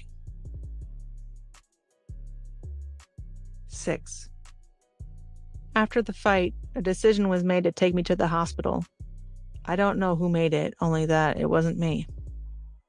I was loaded into an Australian ambulance that took me from the arena to a hospital a little farther away where it would be less expected that I'd turn up. The UFC medical staff had called ahead to have me admitted under an alias. I was wheeled in through an admitting door and ushered into a small exam room with a curtain in front of the door. The lights were dimmed. Travis stood by my side, holding my hand as medical personnel slipped in and out with clipboards, asking me questions and jotting down notes. I could feel my bottom teeth were loose, but their bigger concern was the gaping hole inside my lip. The emergency room doctor was kind and quiet. He spoke with the compassion of someone who was used to dealing with people on the worst days of their life. He called for a surgical consult, and they both agreed that my lip should be addressed immediately. As he started to walk out of the room, one of the nurses stopped him on the other side of the privacy curtain. "They can't stay here," she whispered loudly and frustratedly. "They're taking up the whole waiting room." The doctor stepped back into view. "It appears you have quite a number of people in the waiting room," he said. Panic must have flashed across my face. "The whole team," Trav said quickly. "They're here. They just wanted to be sure you are okay." "The issue is," the doctor said delicately, "there's probably a dozen of them, and we really can't have that many people out there." "Maybe they can just come in and see you're okay," Travis suggested. One by one, each of the members of my team came in, but I couldn't look them in the eye. The pain, the disappointment, the shame. It was overwhelming. I just cried. "I'm sorry," I said over and over. "I'm so sorry." It felt like I was at my own funeral. where mourners filed by, tears in their eyes, not sure what to say in the face of the loss. At least when you're dead, you don't have to feel how much it hurts. I had been in shock immediately after the fight, not just the disbelief kind, but the clinical psychological response kind that releases a massive spike of adrenaline to mask pain as a direct result of physical trauma. It had started to wane. The painkillers the doctors were administering were dulling the throbbing in my lip, but as the pain ebbed, it laid bare the crushing reality of losing. Physical pain I could deal with, but the entire world I had created for myself crashing around me was too much to bear. After the steady stream of people had exited, Dana slipped into the room. He spoke in a whisper, which was a volume that I didn't know he was capable of. He was dressed all in black, a standard Dana look, but it seemed fitting. "I'm sorry," I said, tears pouring down my face. "Don't be sorry," Dana said. "You have nothing to be sorry for. I ruined everything we worked to build." "You didn't ruin anything," Dana said. "None of this would have existed without you." I wish that I could believe him. The nurse entered the room. I was wheeled through a series of empty hospital corridors and up to the OR. The surgeon came in and introduced himself, giving an overview of my injury and the operation he would be doing. "We'll fix your lip up," he said, "but the teeth, you'll have to see the dentist when you get home." I didn't even try to pretend I was listening. I couldn't. I had nothing left. I waited for the anesthesiologist to come and usher me into total darkness. The next morning, I lay with my eyes closed. I knew if I opened them, it would make everything real. That the night before had happened. This would be the first day I woke up in a world where I had lost. In the hospital the night before, Dana told me with complete confidence, "I've seen fighters go down before. You'll come back from this." But what he didn't understand, what no one could, was that coming back would be impossible. I had been pursuing perfection, and when I hit the canvas, that ended. When I opened my eyes, it would be in a world where everything I had been working toward was gone.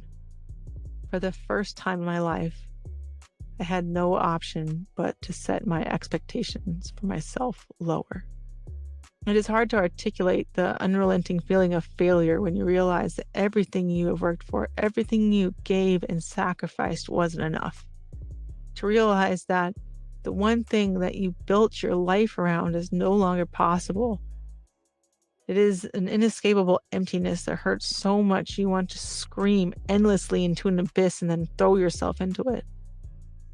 I know that I'm not the only person on the planet that has ever felt that depth of devastation, whatever the cause. Although it's odd how we try to console people by assuring them that others have felt agony as well. Although for most people, this moment of their life does not play out in front of millions of people who have paid to watch it, followed by an endless stream of social media memes and stalking paparazzi. No matter the circumstance, I would never wish the pain I felt on anyone, not even my worst enemies. I finally blinked, and the sterile hospital room came into focus. Travis sat in an uncomfortable-looking standard-issue hospital chair that was dwarfed by his large frame. A small vase of orange and yellow flowers from the hospital gift shop on the side table stood out as the only pop of color, a misplaced sign of joy. Despite my use of the pseudonym, an orderly had recognized me and dropped it off as a quiet gesture. When Travis told me this, I could only cry harder. It represented one more fan that had been pulling for me, who believed in me. One more person I had let down. I was discharged from the hospital that morning, slipping into the back of a darkened SUV. A decision had been made that we would not go to the Crown Metropole where I had spent the last 2 weeks and where fans and paparazzi were staking out my return, but to the Grand Hyatt where no one would be expecting me. I wanted to literally flee the country. I could not put enough distance between myself and the fight, be that physical or mental, but I had to wait 24 hours post-surgery before taking a 15-hour flight home. I sat in my new room and waited.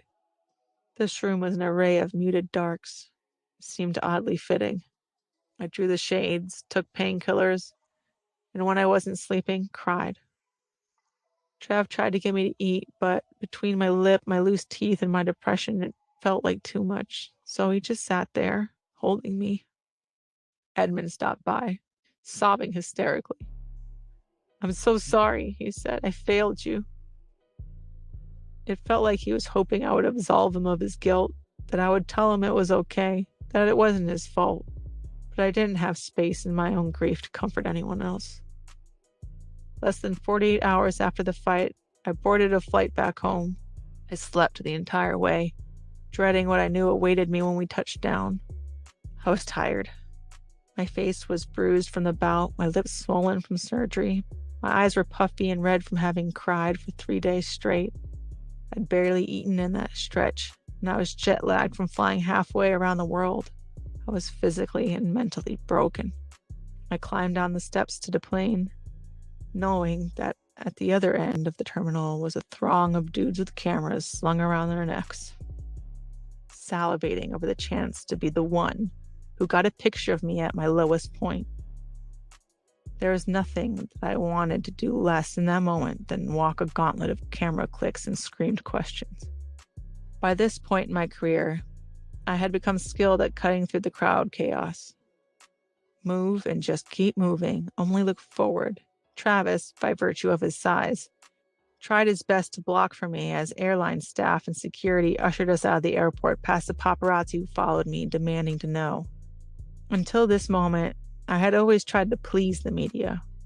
I put up with the "Hey Rhonda" ambushes at dinner, at the gym, at the airport, getting coffee, walking my dog. At every turn, I answered countless questions. I smiled and gave quote after quote. I had nothing left to give. For the first time, I ignored them. I said nothing. I looked down, hiding my face in my travel pillow. I didn't want to give them the satisfaction of owning a picture of my fucked up face that would outlive me. My house looked exactly like it had when I had left. The black leather L-shaped couch draped in fleece throw blankets, Mochi's dog bed in the corner of the living room, clothes strewn wherever I had tossed them before heading to Australia. The jumble of mismatched dishes stacked precariously on my open kitchen shelves, my black Kit Kat clock with the tail and eyes that moved back and forth, marking the seconds. A pile of unopened mail from before I had left. These 800 square feet had always been comforting and cozy, but now, with a gaggle of paparazzi outside trying to peer into my windows, it suddenly felt like a fishbowl. "I can't be here," I told Travis. "Okay," he said matter-of-factly, "then let's go." We loaded into his diesel pickup with some clothes and camping gear, resolving to buy anything else we needed on the way. And we got in the truck and drove. For 16 hours we drove, stopping only for gas and fast food. The world started to recede. I stared out the window as the California greenery gave way to the deserts of Arizona and New Mexico, to the chill of late November in central Texas. Travis mostly let me sit in the silence of my own thoughts, holding my hand. I found myself nodding off, the exhaustion of the last 5 years catching up to me. We arrived at the place where we were going to be camping. Campsite would be too formal a description for what was really just a clearing in the woods. Travis set up the tent next to the truck. It was cold in the way that stings your face and stiffens your hands. We pulled out our sleeping bags. There wasn't an inch of space for anything else. The wind blew so hard it shook the small nylon tent. It sounded almost like the world was ending. At another time, it might have felt ominous, but lying there, it felt fitting. I mostly stayed in the tent. Sometimes I sat outside in the cold, my physical state mirrored by my mental one. My muscles ached. I shivered. I had days of diarrhea, which is even worse when you're in the woods in the middle of nowhere. The skin on my face peeled and started to flake off. It was like my body was trying to expel the failure, to shed itself inside and out. If this was a classical inspirational memoir, this is the part where I write about how after that week in the woods, I started to find myself again, to find small moments of joy, how I would crack a smile and think things would maybe be okay. But none of that happened. I cried a lot, from body-racking snot rolling down my face sobbing to silent tears sliding down my cheeks. I had yet to turn my phone back on, but sometimes in the darkness, I imagined what the world was saying about me, divided into camps of celebrating my loss and pitying me in defeat. After a week, I returned to LA as dejected as when I left. I accepted that I wasn't going to kill myself, but I was all but walking dead. People want to rush grief. They want to tell you to buck up, to get over it, that it'll be okay. But grief is overwhelming. It suffocates you to the point where you are doing all you can just to breathe. You are so much more than a fighter, Travis would tell me, as we lay zipped up in the tiny tent and as we drove along the empty stretches of freeway. He was convinced. I was not. I was more than a fighter. I was a champion, the champion. But now, without that, I was nothing. When we stepped back into my house, my former sanctuary now seemed like a self-imposed prison. You can't just drop off the face of the earth, my mom said. She had come to my house bearing coffee the day we had returned from Texas. We did not address our falling out, but in the face of everything that had happened since, the animosity fell away. There were few people on the earth who could understand at even a fractional level the pain I was feeling. My mom, who had once cried the entire 10-hour flight from London to Los Angeles after failing to place in the British Open, was one of them. I'm pretty sure I can, I said. Fuck all those people, my mom said. You are amazing, and I know you don't believe it, but you are. My mom pursed her lips. And there are still people here who care about you. I'm not even asking you to leave the house. Just start by answering your phone. I don't know where my phone is, I said. She pulled a plastic encased prepaid mobile flip phone out of her bag. I got you a burner phone.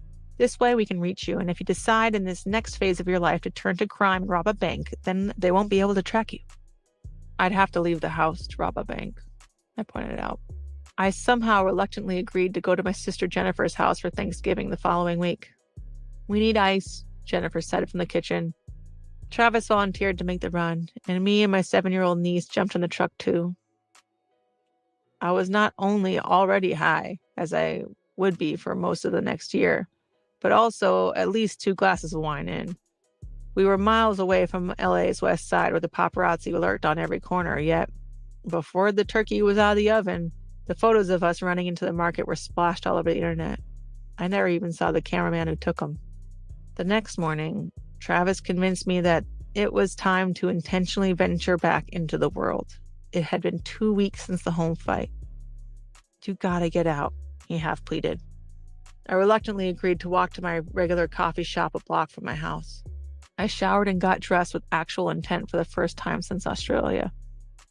We hadn't made it to the corner of my block before the human buzzards circling the corpse of my success came scurrying out, running toward me with cameras. I hated that I gave them something to take a picture of. I closed the door and went straight to the kitchen.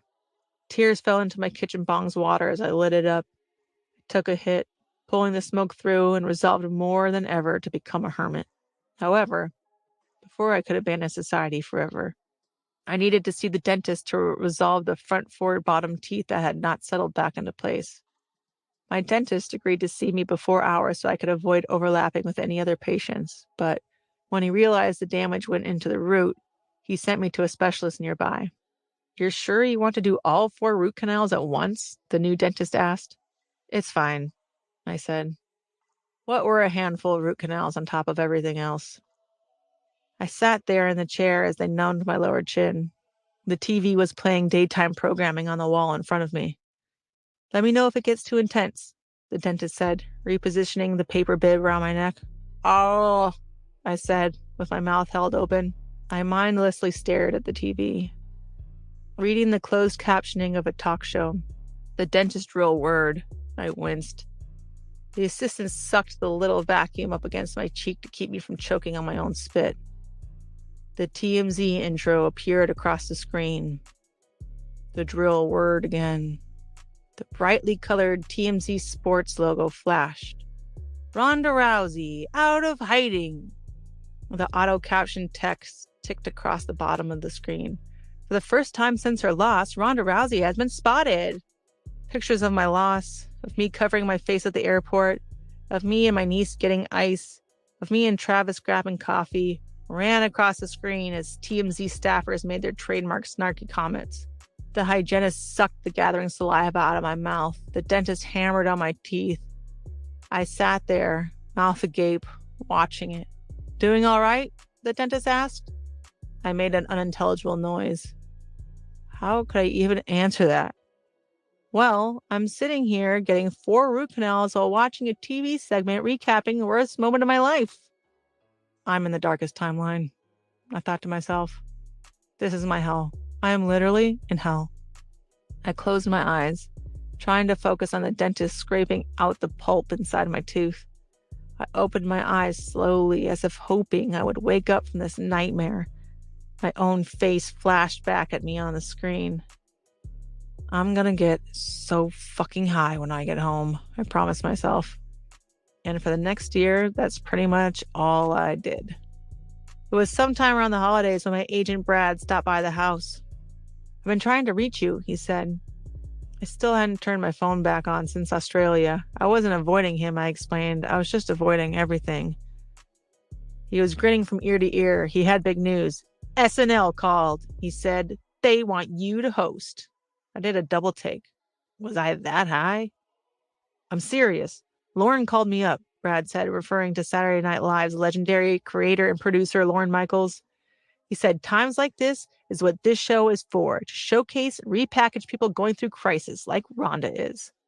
If they were looking for someone in crisis, they'd come to the right place." But he also had a point. Hosting Saturday Night Live seemed like the kind of opportunity I couldn't pass up, regardless of how miserable I was. "I'll do it," I said. "Awesome," Brad said, and then slowly added, "One more thing, while I have you." In that moment, I wished the conversation was a phone call so I could pretend I had to hang up. I knew what he was going to say, and he knew I disagreed. "SNL is a great way to get you back out there, but I really think you need to talk about the loss," he said. In true Hollywood agent form, and Brad is one of the best, he felt it was important I address the loss publicly instead of avoiding it forever. Once we did that, everyone would move on. "I'll do it," I said, much less enthusiastic than I had been committing to SNL. We settled on a sit-down with Ellen DeGeneres on her talk show. A couple weeks later, I sat in an oversized white chair in the center of the Ellen Show stage on a Burbank studio lot and laid bare my soul. I talked about the loss, what it had felt like standing in the ring, unable to orient myself in space. How afterward I felt like I was nothing. I admitted my suicidal thoughts. Between sympathetic looks, Ellen passed me tissues and told me I was so brave. The audience clapped. But I wasn't there for the applause. I was done trying to impress anyone, pretending to be invincible. Both my dad and my grandfather committed suicide. Once you know it's an option, it lingers in the back of your mind. I hoped Brad was right, and that now that I had finally addressed everything, everyone would move on so I could too. I took the much-needed time I had been long promising myself. I laid low and smoked a lot of weed. I didn't set foot in the gym. I rarely left the house. Travis ensured that I had a steady stream of chocolate, crepes, and a shoulder to cry on. I had stopped crying about the fight eventually. I wasn't over it. I would never be over it. But it slowly stopped consuming me, giving way to a constant feeling of shame.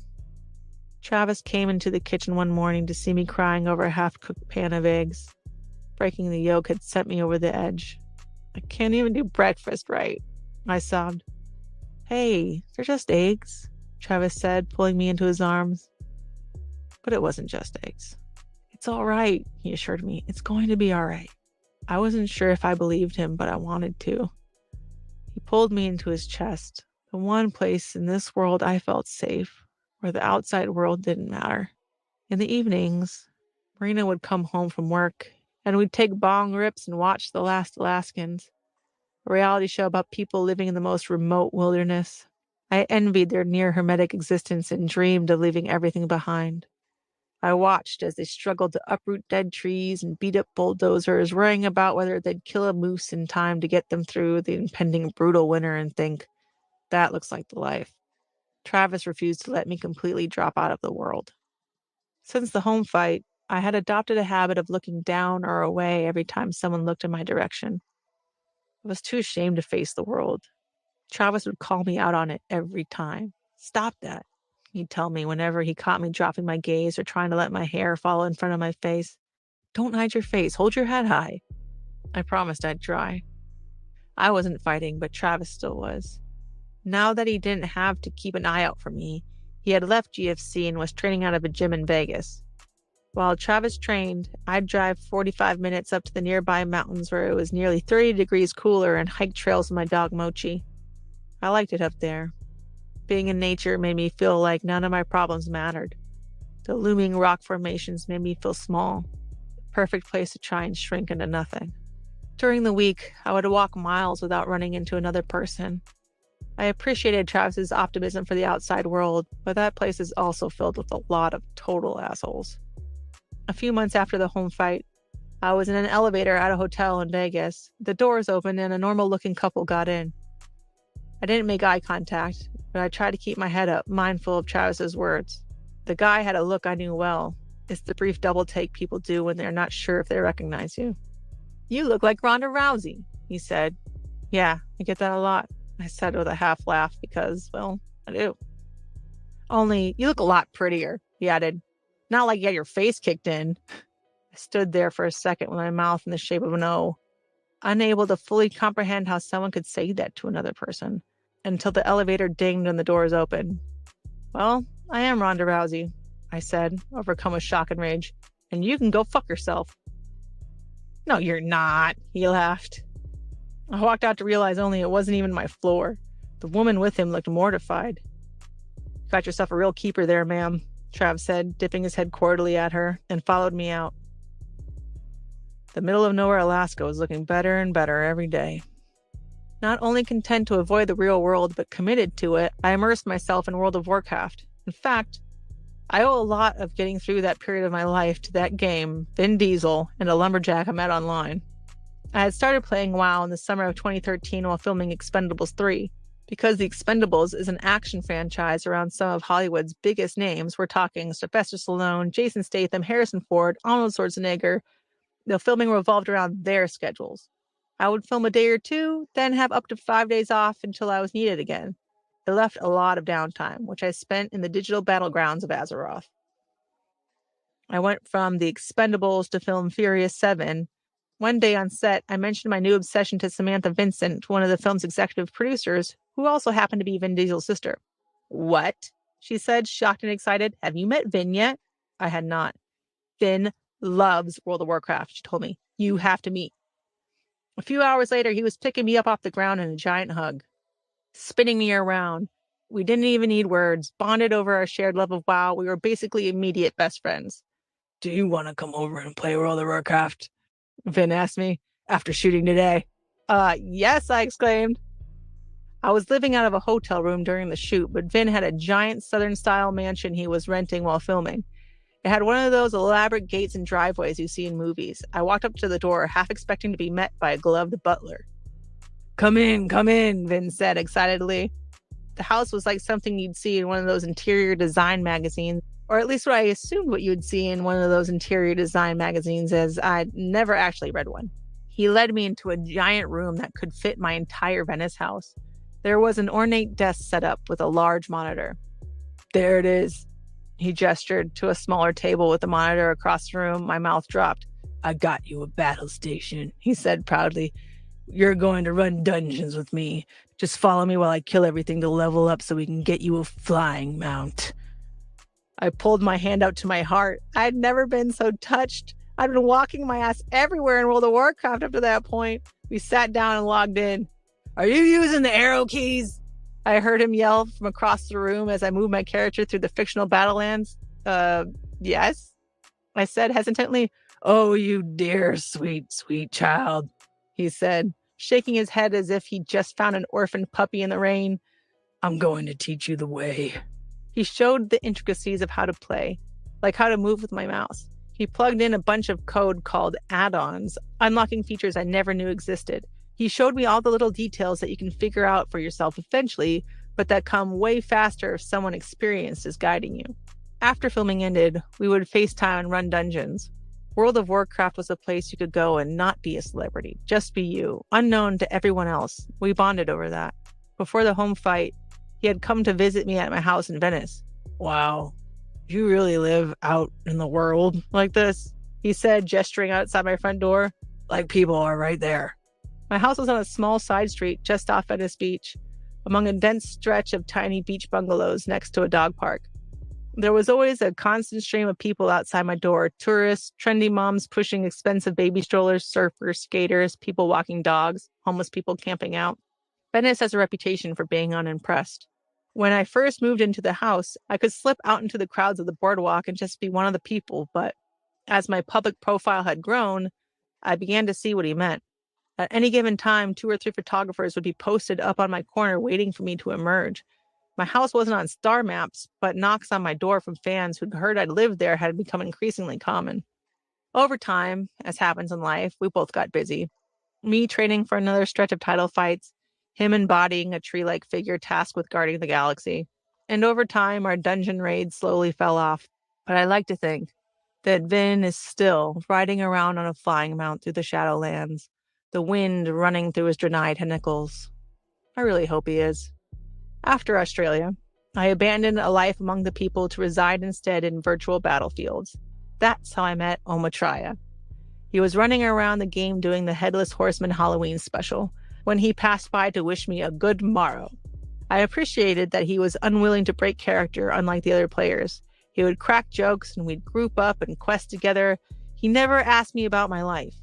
It was just, "What are you working on?" within the game. I'd tell him and he'd reply, "Let's rage," and off we'd go.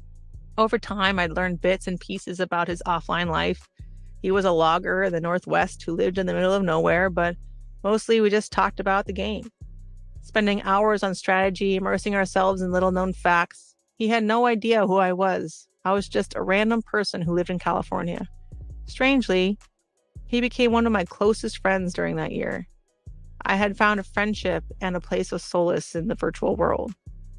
It's safe to say that I was depressed, not just down, but chemically, clinically depressed. I had been edging toward it, or maybe already there before the home fight, but the loss shoved me over the edge. Not a delicate push, but like a 300 Spartan-style kick in the stomach into a pit. And I accepted that I was just going to live there, probably forever. Losing is not, as many people will tell you when you lose, the best way to learn. I have learned just as much, if not more, from winning. But losing does force you to reassess in ways that winning does not. You don't want to get complacent, but as long as you're winning, it's working, my mom says. Can't argue with results. It might not be functional, but it's working. Until it's not. After I lost, I had to take a look at what wasn't working. I had carefully cultivated a fuck the world image with me stomping toward the cage to the blare of "I don't give a damn about my bad reputation." It was ironic because I gave lots of damns. Before my loss, I would wake up in the morning, grab my phone, check if I had been tagged in any new photos, scroll to see the stories that had been written about me. I would do the thing my mother always told me not to and read the comments, popping little hits of positivity before the self-esteem gained from reading 20 adoring comments was obliterated by one negative. I would lie in bed, consumed by anxiety over what people thought. I would replay interviews over and over in my head, terrified I had said something wrong. But obsessing over myself worked. I anticipated every curveball question. I would adjust, cultivate, and trim my answers until they were undeniably entertaining, witty, concise, and quotable. I was everyone's favorite interview, but the stress it caused continued to build over time. I would lay awake thinking about things I had stupidly tweeted years before that forever lived on the internet. I would literally cry myself to sleep over it, then wake up puffy-eyed to look at what new pictures I had been tagged in like it was the morning newspaper. I hadn't truly begun to realize how self-obsessed fame was making me until the day Robin Williams died. It was August 11th, 2014, 19 years to the day after my dad died. I would like to pretend that Williams' death resonated with me because, like my father, he had committed suicide, but that's the kind of revisionist bullshit people come up with later on. As a small child living in the middle of nowhere, North Dakota, where broadcast TV signals did not reach, I had watched the VHS of Hook more times than any person should. That is where my connection with Robin Williams began and ended. And yet, when I saw the breaking news alert pop up on my phone at the gym, my first thought was, oh my God, what am I going to post about it? Get the fuck over yourself. I said it so forcefully out loud that I caught myself off guard. I put my phone down on the bench and felt myself recoil in embarrassment. Are you kidding me? I asked myself, this time rhetorically and silently. Who cares what you think? No one is asking for your take on a death. This isn't about you, Rhonda. Sit the fuck down. Since then, I had been attempting to extract myself from my reliance on social media and the constant outside validation of the internet. Following the home fight, I put it away completely. I disconnected myself from everything. It helped that I didn't have any idea where my actual phone was and that my drug dealer flip phone wasn't compatible with surfing the web. But I also just didn't care anymore. Without the bandwidth to get myself dressed half the time, I certainly didn't have the energy to be beholden to other people's perception of me. The less I worried about what other people thought of me, the better I felt about myself. I didn't set out for the year after my loss to be one of rediscovery, where I pulled back from the world, but in doing so, I began to reclaim some sense of myself. It's just kind of what happened. However, looming over everything was one big question that I couldn't escape. When would I return to fight? 7. Every few weeks, Dana would check in on me. All right, we're gonna stop it here at the beginning of chapter 7, end of chapter 6. So this is a good audiobook thus far. Got Ronda Rousey, Our Fight, a Memoir Book, audio 2024. This is after Ronda Rousey had her first loss to Holly Holm. She falls to depression, takes time off, she hides out, try to keep a low profile. But we'll get back to that the next time that I put part 2 of Ronda Rousey audiobook. Thank you all for chiming in tonight, checking in of the audiobook. Greatly, greatly appreciated. We'll definitely catch more as she tries to get back on track following her loss. As she try to recover and rebound and get back to business as usual. And she also makes a Saturday Night Live appearance following her hiatus from the loss.